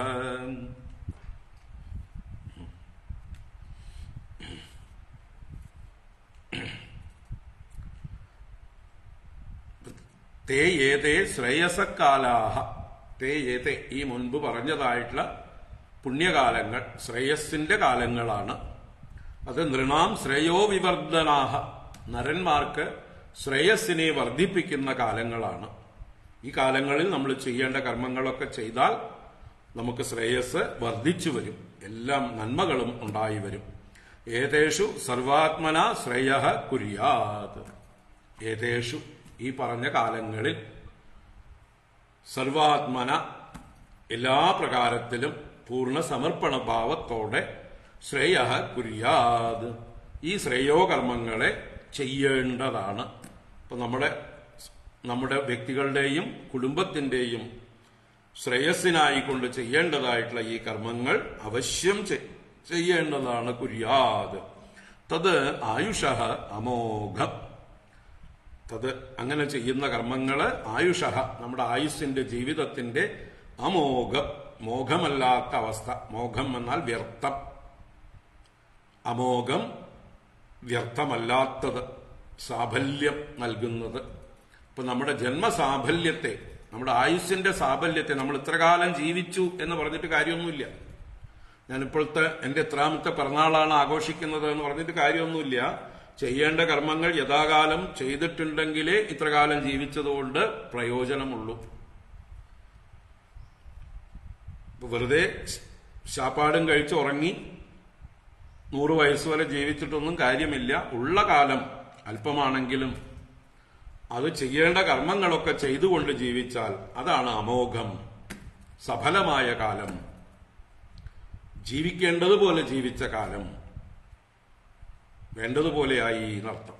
അതാണ് ആ ജന്മം സഫലമായി വരും. അപ്പൊ എന്ത് കഷ്ടപ്പാടുകളുണ്ടെങ്കിലും ഈ പുണ്യകാലങ്ങളിൽ ചെയ്യേണ്ട നൈമിത്തിക കർമ്മങ്ങൾ അത് അനുഷ്ഠിക്കേണ്ടതാണ്. നിത്യവും ചെയ്യേണ്ട കർമ്മങ്ങൾ, നിത്യകർമ്മങ്ങൾ, ഈ നിമിത്തമായിട്ടുള്ള സന്ദർഭങ്ങൾ വരുന്നതായിട്ടുള്ള സമയത്ത് ചെയ്യുന്ന കർമ്മങ്ങൾ, നൈമിത്തിക കർമ്മങ്ങൾ, അതും ചെയ്താൽ മാത്രമേ അമോഘമായിട്ടുള്ള ആയുസ്സാവുള്ളൂ, വെറുതെ പോകാതിരിക്കുള്ളൂ. ആയുസ് സഫലമായ ജീവിതമായി മാറുന്നു, ധന്യമായ ജീവിതമാകുന്നു. തയേതേ ശ്രേയസക്കാലാഃ നൃണാം ശ്രേയോ വിവർധനാഃ കുര്യാത് സർവാത്മനൈതേഷു ശ്രേയോ മോഘം തദായുഷഃ. യേഷു സ്നാനം ജപോ ഹോമോ വ്രതം ദേവദ്വിജാർച്ചനം പിതൃദേവ നൃഭൂതേഭ്യോ യദ്ദത്തം തദ്ധി അനശ്വരം. യേഷു സ്നാനം ജപോ ഹോമോ വ്രതം ദേവദ്വിജാർച്ചനം പിതൃദേവ നൃഭൂതേഭ്യോ യദ്ദത്തം തദ്ധി അനശ്വരം. യേഷു എന്ന് പറഞ്ഞാൽ ഇവകളിൽ എന്ന് പറഞ്ഞാൽ ഈ പറഞ്ഞ ദിവസങ്ങളിൽ, ഈ വിശേഷ ദിവസങ്ങളിൽ, തീർത്ഥ ദിവസങ്ങളിൽ ദേവദ്വിജാർച്ചനം, ദേവന്മാർക്കും ദ്വിജന്മാർക്കും എല്ലാം ചെയ്യുന്ന അർച്ചനകൾ, ദേവന്മാർക്കും ദ്വിജന്മാരെന്നാൽ സജ്ജനങ്ങൾ, ബ്രാഹ്മണർ മുതലായവർ, അവർക്കൊക്കെ ചെയ്യുന്ന പൂജകൾ, പിതൃദേവ നൃഭൂതേഭ്യഃ യദ്ദത്തം തത് അനശ്വരം ഹി, അതുപോലെ തന്നെ പിതൃക്കൾക്കും ദേവന്മാർക്കും നരന്മാർക്കും ഭൂതങ്ങൾക്കും യദ്ദത്തം യാതൊന്നു നൽകുന്നുവോ.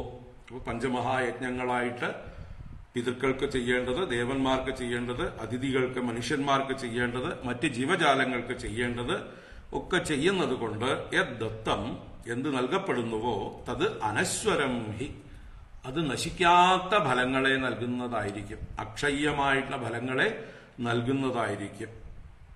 അനന്തമായ പുണ്യത്തെ നമുക്ക് നൽകും, നമ്മുടെ ജീവിതത്തെ എല്ലാം കൊണ്ടും ഐശ്വര്യപൂർണമാക്കി ധന്യമാക്കും, ഒരു കുറവും ഇല്ലാത്തതാക്കും എന്നാണ്.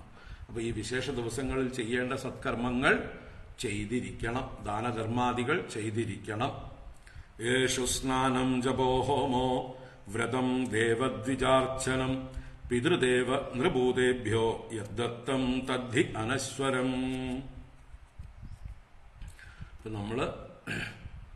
നമ്മുടെ വിശേഷ ദിവസങ്ങൾ ഏതൊക്കെയാണെന്ന് ആദ്യം അറിയുകയും ആ ദിവസങ്ങളിൽ എന്തൊക്കെയാണ് ചെയ്യേണ്ടത് എന്ന് വകതിരിവോടെ ചെയ്യാനുള്ളതായിട്ടുള്ള ഒരു ശ്രമം ഉണ്ടാവുകയും വേണം. മറ്റു മതസ്ഥരെ കണ്ടുപഠിക്കുക. അവരുടേതായിട്ടുള്ള ആചാരങ്ങളിൽ, അനുഷ്ഠാനങ്ങളിൽ യാതൊരു വിട്ടുവീഴ്ചയും ചെയ്യുന്നില്ല.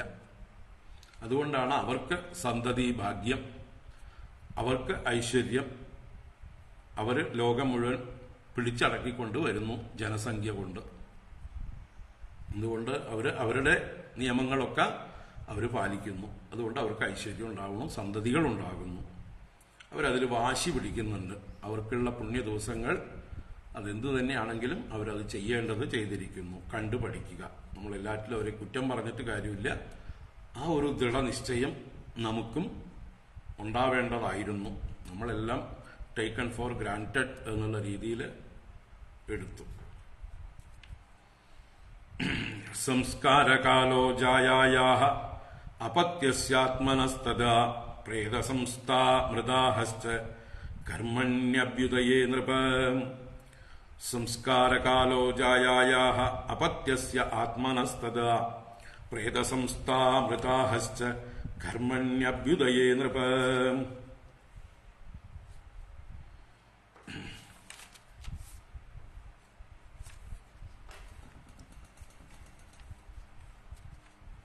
അപ്പോ അഭ്യുദയ കർമ്മങ്ങൾ ചെയ്യാനുള്ള ഉത്തമ ദിവസങ്ങളെ പറയുന്ന അഭ്യുദയേ കർമ്മണി,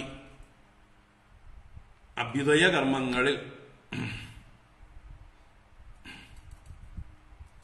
ഉത്തമമായിട്ടുള്ളത് ഇന്ന ദിവസങ്ങൾ ഉത്തമ ദിവസങ്ങളാണ്. എന്തൊക്കെയാണ്? ജായായാഹ സംസ്കാരകാലഹ. ജായ എന്ന് പറഞ്ഞാൽ ഭാര്യ. ഭാര്യയുടെ സംസ്കാരകാലം എന്ന് പറഞ്ഞാൽ ഗർഭം ആയിരിക്കുന്ന സമയത്ത് ചെയ്യേണ്ടതായിട്ടുള്ള പുംസവനം, സീമന്തോന്നയനം മുതലായ കർമ്മങ്ങൾ. അതാണ് ഭാര്യയ്ക്ക് സംസ്കാരകാലം. അപ്പോൾ ഭാര്യയുടെ സീമന്തോന്നയനം, പുംസവനം മുതലായ കർമ്മങ്ങൾ ചെയ്യുന്ന ദിവസം മറ്റ് ദാനധർമ്മങ്ങൾ ചെയ്യാനും ശ്രേഷ്ഠമായിട്ടുള്ള ദിവസമാണ്. ബ്രാഹ്മണർക്ക്, അതിഥികൾക്ക്, പാവപ്പെട്ടവർക്ക്, മറ്റ് ജീവജാലങ്ങൾക്ക്, മുമ്പ് പറഞ്ഞ പഞ്ചമഹായജ്ഞങ്ങളിൽ പറയുന്നതായിട്ടുള്ള കാര്യങ്ങളൊക്കെ കൂടുതലായിട്ട് ചെയ്ത് എല്ലാ ജീവജാലങ്ങളെയും സന്തോഷിപ്പിക്കുന്നത് ഉത്തമം. അപ്പോൾ എൻ്റെ ഭാര്യയുടെ സംസ്കാരകാലം അത് ഞാനും എൻ്റെ ഭാര്യയും മാത്രം അടങ്ങുന്ന ഒരു ചെറിയ കർമ്മമായി ചുരുക്കാൻ പാടില്ല. ഓരോരുത്തരും അവരവരുടെ കഴിവിനനുസരിച്ച് യഥാശക്തി ദേവകർമ്മങ്ങൾ, പിതൃകർമ്മങ്ങൾ, നരന്മാർക്ക് കൊടുക്കാനുള്ളത്, ഭൂതങ്ങൾക്ക് കൊടുക്കാനുള്ളത് എല്ലാം ചെയ്യേണ്ടതാണ്. അതാണ് ഇവിടെ അഭ്യുദയ കർമ്മത്തിന് ഉത്തമ ദിവസങ്ങളാണ് ജായയുടെ സംസ്കാരകാലം. അപത്യസ്യ ആത്മനഃ തഥാ. അപത്യസ്യ എന്ന് പറഞ്ഞാൽ സന്തതികളുടെ ദിവസങ്ങൾ. ഇപ്പൊ സന്തതികളുണ്ടായാൽ അവരുടെ ജാതകർമ്മം ചെയ്യുന്ന ആ ജനിച്ച മുഹൂർത്തം, അതുപോലെ നാമകരണം ചെയ്യുന്ന സമയം, അതുപോലെ അന്നപ്രാശം ചെയ്യുന്ന സമയം, ചൂടാകർമ്മം ചെയ്യുന്ന സമയം, ഉപനയനം ചെയ്യുന്ന സമയം, ഇങ്ങനെ ക്രമത്തില് മക്കൾക്ക് വേണ്ടി നമ്മൾ നല്ല കർമ്മങ്ങൾ ചെയ്യുന്ന, സംസ്കാര കർമ്മങ്ങൾ ചെയ്യുന്ന ഘട്ടങ്ങളിലൊക്കെ ഈ പറഞ്ഞ പോലെ ദാനധർമാദികളൊപ്പം ചെയ്യണം. അതാണ് നമ്മുടെ സംസ്കാരം. അതുകൊണ്ടാണ് നമ്മൾ ഈ ദിവസങ്ങളിലൊക്കെ മറ്റുള്ള ആളുകളെയൊക്കെ വിളിച്ചു വരുത്തി അവർക്ക് നല്ല ഭക്ഷണവും സമ്മാനങ്ങളും ഒക്കെ കൊടുക്കുന്നതിന്റെ താല്പര്യം. ഈ ദിവസത്തിൽ കൊടുക്കുന്നതിന് ഫലം കൂടുതലാണ്. അപ്പൊ നല്ല സൽക്കർമ്മങ്ങൾ, ദാനധർമ്മങ്ങൾ വാരിക്കോരി കൊടുക്കാൻ ഉത്തമ ദിവസങ്ങളാണ് നമ്മുടെ സന്തതികളുടെ ഈ വിശേഷ ദിവസങ്ങളൊക്കെ. ജനിച്ച ദിവസമാകട്ടെ, ജാതകർമ്മം ചെയ്യുന്ന ദിവസമാണ്. ആ സമയം തീർത്ഥ മുഹൂർത്തം അല്ലെ, ഭഗവാൻ ജനിച്ചതായിട്ടുള്ള ആ സമയത്ത് വസുദേവര് മനസ്സുകൊണ്ട് അനേക പശുക്കളെ ദാനം ചെയ്തു. നന്ദഗോപര് ലക്ഷക്കണക്കിന് പശുക്കളെ ദാനം ചെയ്തു ഭഗവാന്റെ ജന്മോത്സവ സമയത്ത്. ഇങ്ങനെ ഓരോ സന്ദർഭത്തിലും നമ്മൾ പഠിക്കാൻ പോകുന്നുണ്ട്. അപ്പോൾ സന്തതികൾ ഉണ്ടാകുമ്പോൾ ആ മുഹൂർത്തം തീർത്ഥ മുഹൂർത്തം എന്നാണ്. ആ സമയത്ത് ചെയ്യുന്ന ദാനത്തിന് അനന്തമായിട്ടുള്ള ഫലം. കാരണം ദേവന്മാരും പിതൃക്കളും പ്രസാദിച്ചിരിക്കുന്ന സമയമാണ്. അപ്പൊ അതുപോലെ മറ്റുള്ള ദിവസങ്ങളും. അപ്പോ അപത്യസ്യ തന്റെ സന്തതിയുടെ പുണ്യ ദിവസങ്ങൾ, സംസ്കാര കർമ്മം നടത്തുന്ന ഷോഡശ സംസ്കാരങ്ങളൊക്കെ നടത്തുന്നതായിട്ടുള്ള ദിവസം. ഇനി ജന്മനക്ഷത്രങ്ങൾ അതൊക്കെ എടുക്കാം. അതുപോലെ ആത്മനഹ തന്റേതായിട്ടുള്ള ചില വിശേഷ ദിവസങ്ങൾ, അത് തന്നെയാണ് ഈ പറഞ്ഞ ജന്മനക്ഷത്രം, ഷഷ്ടിപൂർത്തി മുതലായിട്ടുള്ള ദിവസങ്ങൾ. അതുപോലെ തന്റെ ജീവിതത്തിലെ പ്രധാന തീരുമാനങ്ങൾ എടുക്കുന്നതായിട്ടുള്ള ദിവസങ്ങൾ, ഇതെല്ലാം തന്നെ സൽക്കർമ്മങ്ങൾക്ക് ഉത്തമ ദിവസങ്ങളാണ്. അതുപോലെ പ്രേതസംസ്ഥ, മൃദാഹശ്ച. പ്രേതസംസ്ഥ എന്ന് പറഞ്ഞാൽ നമ്മുടെ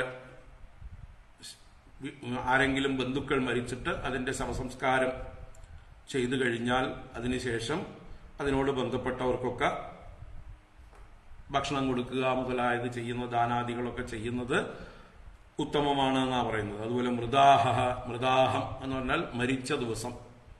അപ്പോൾ ശ്രാദ്ധ ദിവസങ്ങൾ തന്നെ എടുക്കാം. കഴിഞ്ഞ കൊല്ലം ഇതേ ദിവസത്തിൽ ഇന്നാള് മരിച്ചു, അപ്പൊ അവർക്ക് വേണ്ടി ഈ ദിവസം നമ്മൾ ചെയ്യുന്ന കർമ്മം, അത് മൃദാഹം. അപ്പൊ അങ്ങനെ അർഹിക്കുന്ന രീതിയിൽ ഓരോരുത്തർക്കും ഈ ദിവസങ്ങളിലൊക്കെ ചെയ്യുന്ന ദാനങ്ങളും ധർമ്മങ്ങളും അഭ്യുദയങ്ങളാകുന്നു, നമുക്ക് ശ്രേയസ്കരങ്ങളാകുന്നു. അഭ്യുദയേ കർമ്മണി ഉത്തമം എന്ന് പറഞ്ഞില്ല എന്നേ ഉള്ളൂ, തഥാ എന്ന് പറഞ്ഞിട്ടുണ്ട്. അപ്രകാരമാകുന്നു. തദ്ധി അനശ്വരം എന്ന് പൂർവ്വശ്ലോകത്തിൽ പറഞ്ഞില്ലേ, തദ്ധി അനശ്വരം തഥാ അത്രാപി. ഈ പറഞ്ഞ സന്ദർഭങ്ങളിലും അനശ്വരമായിട്ടുള്ള ഫലമാണ് ലഭിക്കുക. അതുകൊണ്ട് ഈ വിശേഷ ദിവസങ്ങളിലൊക്കെ വേണ്ട ദാനധർമ്മങ്ങൾ ധാരാളമായിട്ട് ചെയ്യേണ്ടതാണ്. അത് ശ്രേയസ്സിന്, അഭ്യുദയത്തിന് കാരണമായി ഭവിക്കും. അപ്പൊ ഇങ്ങനെ ദേവയജ്ഞം, പിതൃയജ്ഞം മുതലായത് അനുഷ്ഠിക്കേണ്ടതിന്റെ പ്രാധാന്യത്തെ പറഞ്ഞു. കാലങ്ങളെ കുറിച്ചാണ് അതിൽ പ്രധാനമായിട്ട് എടുത്തു പറഞ്ഞത്, ഏതേത് കാലങ്ങളിൽ ചെയ്യണം എന്ന്. ഇനി ദാനാദി കർമ്മങ്ങളൊക്കെ ചെയ്യുമ്പോൾ, യാഗങ്ങളും ദാനങ്ങളും സത്കർമ്മങ്ങളും ഒക്കെ ചെയ്യുമ്പോൾ ദേശത്തിനും പ്രാധാന്യമുണ്ട്. അപ്പൊ ആ ദേശങ്ങൾ ഏതൊക്കെയാണ് ഉത്തമ ദേശങ്ങൾ എന്ന് പറയാൻ പോവുകയാണ്.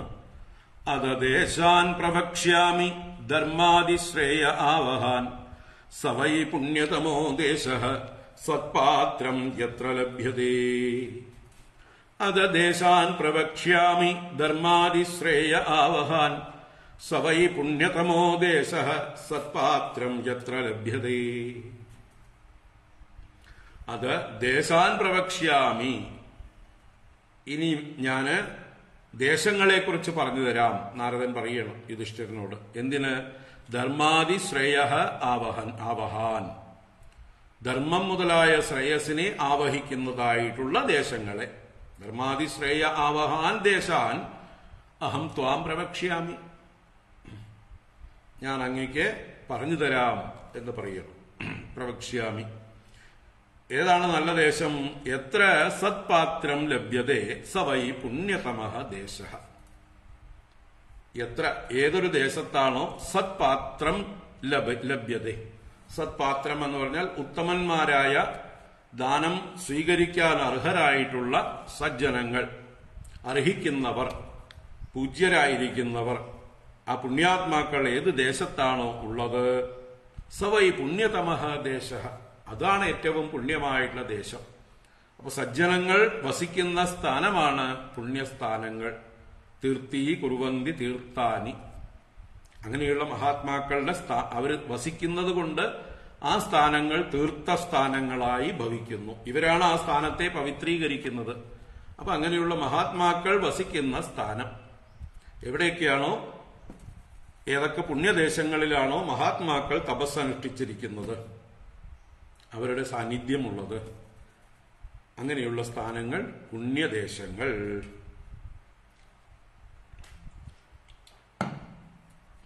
അത് ഇപ്പോ വർത്തമാനകാലത്ത് നമുക്കറിയാവുന്ന ആരെങ്കിലും പുണ്യാത്മാക്കൾ എവിടെയെങ്കിലും ഉണ്ടെങ്കിൽ അത് പുതിയൊരു ഉത്തമ സ്ഥാനമായി മാറും. ഇനി പഴയതിനെ കുറെ എണ്ണം തീർത്ഥസ്ഥാനങ്ങളായിട്ട് നമുക്കറിയാം. അനേക തീർത്ഥങ്ങളുണ്ട് ഭാരതത്തിൽ. എവിടെ പോയാലും പുണ്യസ്ഥലങ്ങൾ ധാരാളമുണ്ട്. എന്തുകൊണ്ട്? ഭാരതത്തില് അനേക മഹാത്മാക്കള് കാലാകാലങ്ങളായിട്ട് തപസ്സനുഷ്ഠിച്ച് പവിത്രീകരിച്ച ദേശങ്ങളാണത്. അപ്പൊ അവരെ പിന്തുടർന്നുകൊണ്ട് അതേപോലെ ജീവിത രീതി നയിക്കുന്നതായിട്ടുള്ള മഹാത്മാക്കൾ ഇപ്പോഴും അവിടെ ദൃശ്യരായോ അദൃശ്യരായോ ഒക്കെ സാന്നിധ്യം ചെയ്യുന്നു. അവരുടെയൊക്കെ ആ സാന്നിധ്യം കൊണ്ട് ആ ദേശം പവിത്രം. അപ്പോൾ അതിനെ തുടർന്ന് വിസ്തരിക്കുകയാണ്. സൽപാത്രം ലഭിക്കുന്ന ദേശം ഉത്തമ ദേശം. ബിംബം ഭഗവതോ യത്ര സർവമേതച്ചരാചരം യത്ര ബ്രാഹ്മണകുലം തപോ വിദ്യാദയാന്വിതം. ബിംബം ഭഗവതോ യത്ര സർവമേതച്ചരാചരം യത്ര ബ്രാഹ്മണകുലം തപോ വിദ്യാദയാന്വിതം. അപ്പോ ഏതച്ചരാചരം യത്ര ഭഗവതഃ ബിംബം. ഏതച്ചരാചരം യത്ര, ഈ ചരാചരാത്മകമായിട്ടുള്ള പ്രപഞ്ചം യത്ര ഏതൊരു ഭഗവാനിലാണോ, കാരണം ഭഗവാനിലാണ് ഈ പ്രപഞ്ചം മുഴുവൻ ഇരിക്കുന്നത്. ആ ഭഗവാന്റെ ഭഗവതഃ ബിംബം, ഭഗവാന്റെ ഉത്തമങ്ങളായിട്ടുള്ള പൂജാബിംബങ്ങൾ പ്രതിമകൾ എവിടെയാണോ ഉള്ളത്, അതുപോലെ തന്നെ തപോവിദ്യ ദയാന്വിതം ബ്രാഹ്മണകുലം യത്ര, തപസ് വിദ്യ ദയ മുതലായ ഗുണങ്ങളോടുകൂടിയവരായ ബ്രാഹ്മണർ, മഹാത്മാക്കൾ, സജ്ജനങ്ങൾ, സന്യാസികൾ എന്നൊക്കെ പറയാം, അവരെവിടെയാണോ ഉള്ളത് യത്ര, ആ സ്ഥലവും പുണ്യദേശമാകുന്നു. അപ്പോ ഭഗവാന്റെ ബിംബം എവിടെ പ്രതിഷ്ഠിച്ച് പൂജിക്കുന്നുവോ, ഭഗവാന്റെ സർവവ്യാപിയാണ് ഭഗവാൻ, സർവവും ഭഗവാനിലാണ് ഇരിക്കുന്നത്, എങ്കിലും ആ ഭഗവാനെ നമ്മൾ പ്രത്യേകമായിട്ട് ഒരു ബിംബത്തിൽ ആവഹിച്ച് കാലാകാലങ്ങളായി എവിടെയാണോ പൂജിക്കുന്നത്. ഇപ്പൊ നമ്മുടെ ഭാരതത്തില് വളരെ വിശേഷങ്ങളായിട്ടുള്ള അനേക സ്ഥാനങ്ങളുണ്ട്. ഭഗവാന്റെ ജന്മസ്ഥാനങ്ങൾ അല്ലെ, ഭഗവാന്റെ അവതാരമൂർത്തികൾ ജനിച്ച, ഇപ്പൊ രാമജന്മഭൂമി, ഇനിയിപ്പോ കൃഷ്ണ ജന്മഭൂമി മധുര, അതുപോലെ തന്നെ ഭഗവാന്റെ ഓരോരോ ലീലകൾ നടന്നതായിട്ടുള്ള ദ്വാരക, മധുര, വൃന്ദാവനം, ബദരീനാഥം, അതുപോലെ ശിവഭഗവാന്റേതായിട്ടുള്ള ജ്യോതിർലിംഗ സ്ഥാനങ്ങൾ, ശക്തിപീഠങ്ങൾ, ഇങ്ങനെ ഏതെല്ലാം ദേവീദേവന്മാരുടെയൊക്കെ അവതാരങ്ങളുമായി ബന്ധപ്പെട്ടിട്ടുള്ള അനേക പുണ്യസ്ഥാനങ്ങൾ, അവിടെയൊക്കെ ക്ഷേത്രങ്ങളുണ്ട്. അവിടെയൊക്കെ വളരെ വിശിഷ്ടമായിട്ടുള്ള രീതിയിലുള്ള എനർജിയുള്ള സ്ഥലങ്ങളാണ്. അവിടെ സജ്ജനങ്ങളും ധാരാളമായിട്ട് എത്രയോ കാലങ്ങളായി തപസ് അനുഷ്ഠിക്കുന്നു. ഇപ്പോഴും അവിടെ സജ്ജനങ്ങൾ ധാരാളമുണ്ട്. ഇപ്പോ കലികാലമായതുകൊണ്ട് മറ്റുള്ളവരും ധാരാളം വന്നു കൂടിയിട്ടുണ്ടാവും. എങ്കിലും അവിടെ സജ്ജനങ്ങൾ എന്തായാലും സാന്നിധ്യം ഉണ്ടാകും. അപ്പോ ഉത്തമന്മാരായിട്ടുള്ള തപസ്, വിദ്യ, ദയ ഇങ്ങനെയുള്ള യോഗ്യതകളോടുകൂടിയവരായ ഉത്തമന്മാരായ സന്യാസിമാർ, ബ്രാഹ്മണർ, അറിവുള്ളവർ, ബ്രഹ്മജ്ഞാനികൾ എവിടെയുണ്ടോ അത് പുണ്യദേശമാകുന്നു. അപ്പൊ ആ പുണ്യദേശങ്ങളിലൊക്കെ ചെല്ലുമ്പോൾ ദാനം ചെയ്യാം. അതൊക്കെ ഇനി എടുത്തു പറയാമുണ്ട് പേരുകൾ, കുറെ സ്ഥലങ്ങളെ കുറിച്ച്. യത്ര യത്ര ഹരേരർച്ച സദേശശ്രേയസാം പദം യത്ര ഗംഗാദയോ നദ്യഃ പുരാണേഷു ച വിശ്രുതാഃ. യത്ര യത്ര ഹരേരർച്ച സദേശശ്രേയസാം പദം യത്ര ഗംഗാദയോ നദ്യഃ പുരാണേഷു ച വിശ്രുതാഃ. യത്ര യത്ര ഹരേഹേ അർച്ച, ഹരിയുടെ പൂജ, ഭഗവാന്റെ വിഷ്ണുവിന്റെ പൂജ ഏതേത് ദേശങ്ങളിൽ നടക്കുന്നുവോ പുരാണേഷു വിശ്രുത, നമ്മുടെ പുരാണങ്ങളിലൊക്കെ വിശേഷേണ കീർത്തി കേട്ടതായിട്ടുള്ള സ്ഥാനങ്ങൾ പറഞ്ഞതായിട്ടുള്ള വൃന്ദാവനവും മധുരയും ദ്വാരകയും അയോധ്യയും ബദരീനാഥവും ഇതുപോലെയുള്ളതായിട്ടുള്ള പവിത്രങ്ങളായ സ്ഥാനങ്ങൾ, ശ്രീരംഗം അല്ലെ, തിരുവനന്തപുരത്തെ ശ്രീ പത്മനാഭസ്വാമി ക്ഷേത്രം, അതുപോലെ ഗോകർണം മുതലായിട്ടുള്ള സ്ഥാനങ്ങള് ഏതൊക്കെ ദേശങ്ങളാണോ, ഏതേതു ദിക്കിലാണോ, എത്ര എത്ര ഹരേഹേ അർച്ച പുരാണേഷു വിശ്രുതാഹ, പുരാണങ്ങളിൽ പ്രസിദ്ധങ്ങളായിരിക്കുന്നത്. അതുപോലെ ഗംഗാദയഃ നദ്യഃ യത്ര, ഗംഗ, യമുന, ഗോദാവരി, നർമ്മദ, സിന്ധു, കാവേരി മുതലായിട്ടുള്ള പുണ്യനദികൾ എത്ര എവിടെയാണോ, സദേശഃ ശ്രേയസാം പദം, ആ ദേശങ്ങളും ശ്രേയസ്കർമ്മങ്ങൾക്ക്, പുണ്യകർമ്മങ്ങൾക്ക് സ്ഥാനമാകുന്നു. അവിടെ വെച്ച് അനുഷ്ഠിക്കുന്നതായിട്ടുള്ള കർമ്മങ്ങൾക്ക് അനന്തമായിട്ടുള്ള ഫലം. ഏതെങ്കിലും മരുഭൂമിയിൽ ചെന്നോ ശ്മശാനത്തിൽ ചെന്നോ അതുപോലെയുള്ളതായിട്ടുള്ള വിജനമായിട്ടുള്ള ദേശത്ത് ചെന്നോ ചെയ്യുന്നതിനേക്കാൾ ഇതുപോലെയുള്ളതായിട്ടുള്ള പവിത്രങ്ങളായ ദേശങ്ങളിൽ ചെയ്യുന്ന കർമ്മങ്ങൾക്ക് ഈ മഹാത്മാക്കളുടെ, ഗുരുക്കന്മാരുടെ, ഈശ്വര അവതാരമൂർത്തികളുടെയൊക്കെ അനുഗ്രഹത്താൽ നമ്മളുടെ ആ കർമ്മങ്ങൾക്ക് അനന്തമായ ഫലം. ഇതാണ് ശ്രേയസാം പദം. സദേശ ശ്രേയസാം പദം. ഈ ദേശങ്ങൾ ശ്രേയസ്സുകൾക്ക് പവിത്രമായിട്ടുള്ള സ്ഥലങ്ങളാകുന്നു, പുണ്യകർമ്മങ്ങൾക്ക് ഉത്തമമാകുന്നു. ഇനി എടുത്തെടുത്ത് പറയുന്നു. സരാംസി പുഷ്കരാദീനി ക്ഷേത്രാണി അർഹാശ്രിതാന്യുത കുരുക്ഷേത്രം ഗയശിരഃ പ്രയാഗഃ പുലഹാശ്രമഃ നൈമിഷം ഫാൽഗുനം സേതുഃ പ്രഭാസോദകുശസ്ഥലീ വാരാണസി മധുപുരി പമ്പാ ബിന്ദുസരസ്തദ നാരായണാശ്രമോ നന്ദ സീതാരാമാശ്രമാദയഃ സർവേ കുലാചലാ രാജൻ മഹേന്ദ്രമലയാദയഃ ഏതേ പുണ്യതമാ ദേശാ ഹരേരർച്ചാശ്രിതാശ്ച യേ ഏതാൻ ദേശാൻ നിഷേവേത ശ്രേയസ്കാമോ ഹ്യഭീക്ഷ്ണശഃ ധർമ്മോ ഹ്യത്രേഹിതഃ പുംസാം സഹസ്രാദിഫലോദയഃ. സരാംസി പുഷ്കരാദീനി ക്ഷേത്രാണി അർഹാശ്രിതാനി ഉത കുരുക്ഷേത്രം ഗയശിരഃ പ്രയാഗഃ പുലഹാശ്രമഃ. ഏതാനും സ്ഥലങ്ങളെ എടുത്തു പറഞ്ഞു. സരാംസി പുഷ്കരാദീനി. സരാംസി എന്ന് പറഞ്ഞാൽ സരസ്സുകൾ, ജലാശയങ്ങൾ. ഏതാണ്? പുഷ്കരം. രാജസ്ഥാനിലെ പുഷ്കർ എന്നിപ്പോ പ്രശസ്തമായിരിക്കുന്ന ബ്രഹ്മാവിന്റെ തപസ്ഥാനമായിട്ടാണ് ആ ദേശം സങ്കല്പിക്കപ്പെടുന്നത്. അവിടെ മറ്റെല്ലാ ദേവന്മാരുടെയും ത്രിമൂർത്തികളുടെയും എല്ലാം സാന്നിധ്യമുണ്ട്. ആ ബ്രഹ്മദേവൻ ഏതൊരു താമരയിൽ ആവിർഭവിച്ചുവോ ആ താമരയിൽ ഇരുന്നുകൊണ്ട് ഭഗവാനെ തപസ്സിരുന്ന സ്ഥലം എന്ന അർത്ഥത്തിലാണ് പുഷ്കരം. പുഷ്കരം എന്ന് പറഞ്ഞാല് താമര എന്നാണ് അർത്ഥം. അപ്പൊ താമര ഇരിക്കുന്ന സ്ഥാനം പുഷ്കരം. ആ പുഷ്കരം എന്നുള്ള ജലാശയം, പുണ്യതടാകം, അതെവിടെയാണോ? അതുപോലെ ക്ഷേത്രാണി അർഹാശ്രിതാനി. അർഹാശ്രിതാനി എന്ന് പറഞ്ഞാൽ അർഹന്മാരാൽ ആശ്രയിക്കപ്പെട്ടവ. അർഹന്മാരെന്നാൽ പൂജാർഹർ, ശ്രേഷ്ഠന്മാർ. അപ്പൊ ശ്രേഷ്ഠന്മാരായ പൂജാർഹന്മാരായ മഹാത്മാക്കൾ ആശ്രയിച്ചിരിക്കുന്ന ദേശങ്ങൾ, തീർത്ഥസ്ഥാനങ്ങൾ. അത് കുരുക്ഷേത്രം. കുരുക്ഷേത്രവും അല്ലെ, ധർമ്മക്ഷേത്രേ കുരുക്ഷേത്രേ എന്ന് പറഞ്ഞാണ് തുടങ്ങുന്നത്. ആ കുരുക്ഷേത്രം പവിത്രമായിട്ടുള്ള സ്ഥാനമാണ്. അതുപോലെ ഗയശിരഃ, ഗയ വിഷ്ണുപാദം. എവിടെയാണോ പിതൃക്കൾക്കായിക്കൊണ്ട് ശ്രാദ്ധാദികൾ സമർപ്പിച്ചാൽ ആ വിഷ്ണുപദം ലഭിക്കുന്നത്, ആ സ്ഥാനം ഗയശിരഃ, ഗയ എന്ന് പറയുന്നതായിട്ടുള്ള സ്ഥലം. പ്രയാഗഃ, ത്രിവേണി സംഗമം. പ്രയാഗഃ, അലഹബാദ് എന്ന് ഇന്ന് അറിയപ്പെടുന്ന പ്രയാഗരാജ് ഏറ്റവും വിശേഷപ്പെട്ടതായിട്ടുള്ള സ്ഥലമാണ്. ഗംഗ, യമുന, സരസ്വതി നദികളുടെ സംഗമസ്ഥാനം. ഇനി മറ്റ് പ്രയാഗങ്ങൾ ഹിമാലയത്തിൽ ധാരാളമുണ്ട്. അനേക പ്രയാഗങ്ങൾ അല്ലെ. ദേവപ്രയാഗ്, കർണപ്രയാഗ്, രുദ്രപ്രയാഗ്, വിഷ്ണുപ്രയാഗ്, നന്ദപ്രയാഗ് എന്നൊക്കെ പറഞ്ഞ് ഗംഗാനദിയും മറ്റ് നദികളുമായിട്ട് ചേർന്ന് സംഗമിക്കുന്ന സ്ഥാനങ്ങളൊക്കെ പ്രയാഗങ്ങളാണ്.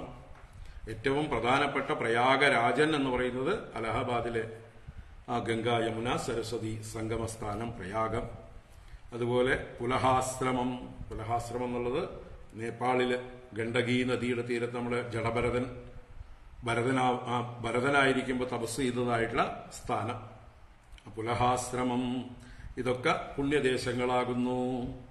നൈമിഷം ഫാൽഗുനം സേതു പ്രഭാസോ അത കുശസ്ഥലി വാരാണസി മധുപുരി പമ്പാ ബിന്ദുസരസ്തദ നാരായണാശ്രമോ നന്ദ സീതാരാമാശ്രമാദയ സർവേ കുലാചലാ രാജൻ മഹേന്ദ്രമലയാദയ ഏതേ പുണ്യതമാ ദേശാ ഹരേരർച്ചാശ്രിതാശ്ച യേ ഏതാൻ ദേശാൻ നിഷേവേത ശ്രേയസ്കാമോ ഹ്യഭീക്ഷ്ണശഃ ധർമ്മോ ഹ്യത്രൈഹിതഃ പുംസാം സഹസ്രാദിബലോദയഃ.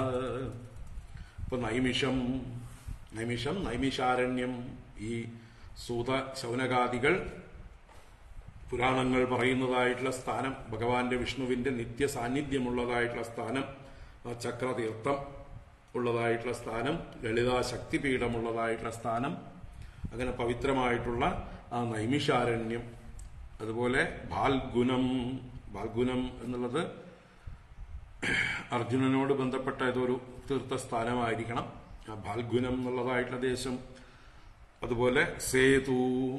സേതു എന്നുള്ളത് ശ്രീരാമ സേതു ബന്ധനം ചെയ്തിരിക്കുന്ന ലങ്കയിലേക്ക് ഭഗവാൻ കടക്കാനായിട്ട് സേതുബന്ധനം ചെയ്ത രാമേശ്വരം. ആ രാമേശ്വരത്തെയാണ് സേതു ശബ്ദം കൊണ്ട് ഉദ്ദേശിക്കുന്നത്. പ്രഭാസം, പ്രഭാസം ദ്വാരകയില് യാദവ വംശം അവസാനം എവിടെയാണോ തമ്മിൽ തല്ലി നശിച്ചു പോയത് ആ സമുദ്രതീരം പ്രഭാസം. അത് കുശസ്ഥലി, കുശസ്ഥലി എന്നുള്ളത് സാക്ഷാൽ ദ്വാരക തന്നെയാണ്. അപ്പൊ ദ്വാരകാപുരിയും കുശസ്ഥലി, വാരാണസി കാശി, മധുപുരി, മധുപുരി മധുര, ഉത്തരേന്ത്യയിലെ മധുര, ഭഗവാന്റെ ജന്മസ്ഥലം മധുപുരി അല്ലെ. നമുക്കിനി അയോധ്യ കഴിഞ്ഞാൽ അടുത്ത് വീണ്ടെടുക്കേണ്ടതായിട്ടുള്ള സ്ഥാനങ്ങളാണ് വാരാണസിയും മധുപുരിയും. അതുപോലെ പമ്പാ നദി, നമ്മുടെ പമ്പ എന്നത് കർണാടകയിലും ഉള്ളതായിട്ടുള്ള ഒരു നദി പമ്പ എന്നറിയപ്പെടുന്നുണ്ട്. നമ്മുടെ കേരളത്തിലും പമ്പ എന്ന് അറിയപ്പെടുന്നു. ഗോദാവരിയോട് ബന്ധപ്പെട്ടിട്ടുള്ള ഒരു നദിയാണ് പമ്പ കർണാടകയിൽ. ആ പമ്പാതീരത്ത് വെച്ചിട്ടാണ് രാമലക്ഷ്മണന്മാർ ഹനുമാനെ കണ്ടുമുട്ടുന്നത്. കിഷ്കിന്ധ അവിടെയാണ്. കിഷ്കിന്ധ എന്ന് പറയുന്നത്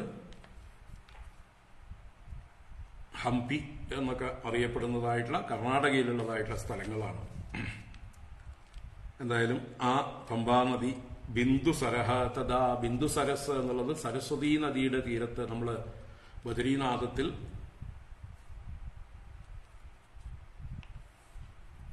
വ്യാസാശ്രമം ഒക്കെ ഉള്ളതായിട്ടുള്ള സ്ഥാനം ബിന്ദുസരസ്. അതുപോലെ നാരായണാശ്രമം നരനാരായണന്മാരുടെ സ്ഥാനം ബദരീനാഥം തന്നെ. സാക്ഷാൽ ബദരീനാഥത്തിലെ നരനാരായണ പർവ്വതം തന്നെയാണ് നാരായണാശ്രമം. നന്ദ എന്നുള്ളത് അളകനന്ദാ നദി തന്നെയാണ്. ആ നന്ദയുടെ ഉത്ഭവസ്ഥാനമാണ് നന്ദ. സീതാരാമ ആശ്രമാദയ, സീതാരാമന്മാർ എവിടെയൊക്കെ താമസിച്ചുവോ, ചിത്രകൂടത്തിലും അല്ലെ പഞ്ചവടിയിലും ഒക്കെ താമസിച്ചുവല്ലോ. അപ്പോൾ അവർ വസിച്ചതായിട്ടുള്ള ആശ്രമങ്ങൾ ചിത്രകൂടം, പഞ്ചവടി മുതലായത്. സർവേ കുലാചലാരാജൻ, കുലപർവ്വതങ്ങൾ, മഹേന്ദ്രപർവ്വതം, മലയപർവ്വതം, വിന്ധ്യപർവ്വതം, സഹ്യപർവ്വതം, ഇതൊക്കെ കുലപർവ്വതങ്ങളാണ്. അങ്ങനെയുള്ള ആ കുലപർവ്വതങ്ങളെല്ലാം തന്നെ ദിവ്യദേശങ്ങളാകുന്നു. അതുപോലെ തന്നെ മഹേന്ദ്ര മലയാദയ, അത് കുലാചലങ്ങളെ കുറിച്ച് പറഞ്ഞപ്പോൾ മഹേന്ദ്ര മലയാദയ കുലാചലാഹ, മഹേന്ദ്രപർവ്വതം, മലയപർവ്വതം മുതലായ കുലാചലങ്ങൾ. ഏതേ പുണ്യതമാ ദേശാഹ, ഇതെല്ലാം പുണ്യതമങ്ങളായ ദേശങ്ങളാകുന്നു. ഹരേരർത്ഥാശ്രിതാശ്ചയേ, ആ ഹരിയുടെ അർത്ഥാശ്രിതങ്ങളാണ്, ഹരിയുടെ പൂജകൾ നടക്കുന്നതായിട്ടുള്ള സ്ഥാനങ്ങളാണ് ഇതെല്ലാം. ശ്രീഹരി പ്രതിഷ്ഠയും ഹരിഭക്തന്മാരുള്ളതായിട്ടുള്ള പുണ്യസ്ഥലങ്ങളും ആണ് ഹരേരർത്ഥാശ്രിതാശ്ച. ഏതാൻ ദേശാൻ നിഷേവേത ശ്രേയസ്കാമോ ഹ്യഭീക്ഷ്ണശഃ, ശ്രേയസ്കാമന്മാര്, ആർക്കാണോ ശ്രേയസ് വേണ്ടത് അവര് ഏതേ ദേശാഹ, ഈ ദേശങ്ങളെയൊക്കെ നിഷേവേത നിതരാം സേവേത, നന്നായി സേവിക്കുവിൻ. അഭീക്ഷ്ണശഃ, അഭീക്ഷ്ണശഃ എന്ന് പറഞ്ഞാൽ നല്ലതുപോലെ, എല്ലായ്പ്പോഴും എന്നൊക്കെ അർത്ഥം.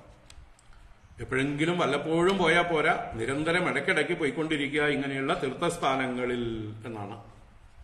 ഈ ഒരു തീർത്ഥാടനം നമ്മെ ശുദ്ധീകരിക്കുന്നതായിട്ടുള്ള പ്രക്രിയയാണ്. ഈ ദേശത്തിൽ ചെല്ലുമ്പോൾ തന്നെ നമുക്ക് ആ ഈശ്വര സ്മരണയുണ്ടാവും. നമ്മൾ പോസിറ്റീവ് എനർജി കൊണ്ട് നിറയും. സത്കർമ്മങ്ങൾ ചെയ്യാനുള്ള ഇൻസ്പിറേഷൻ നമുക്ക് ഉണ്ടാകും.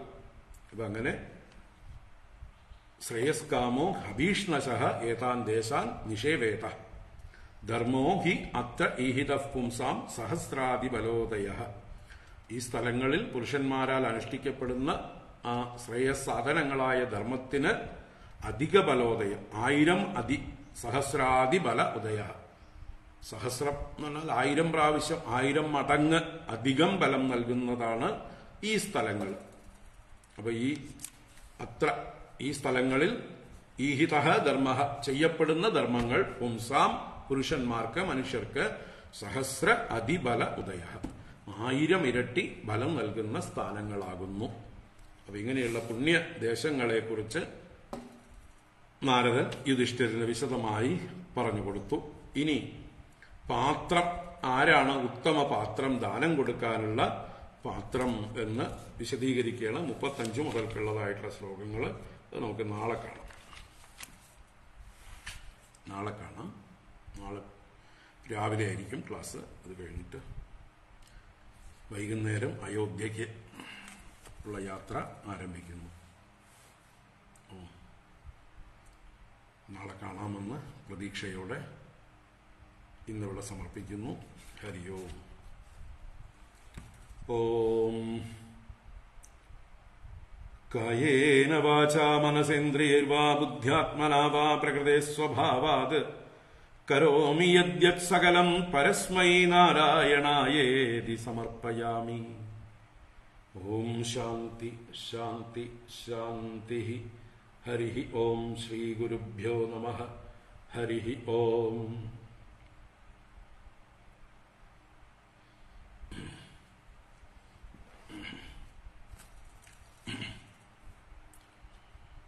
നാരായണ.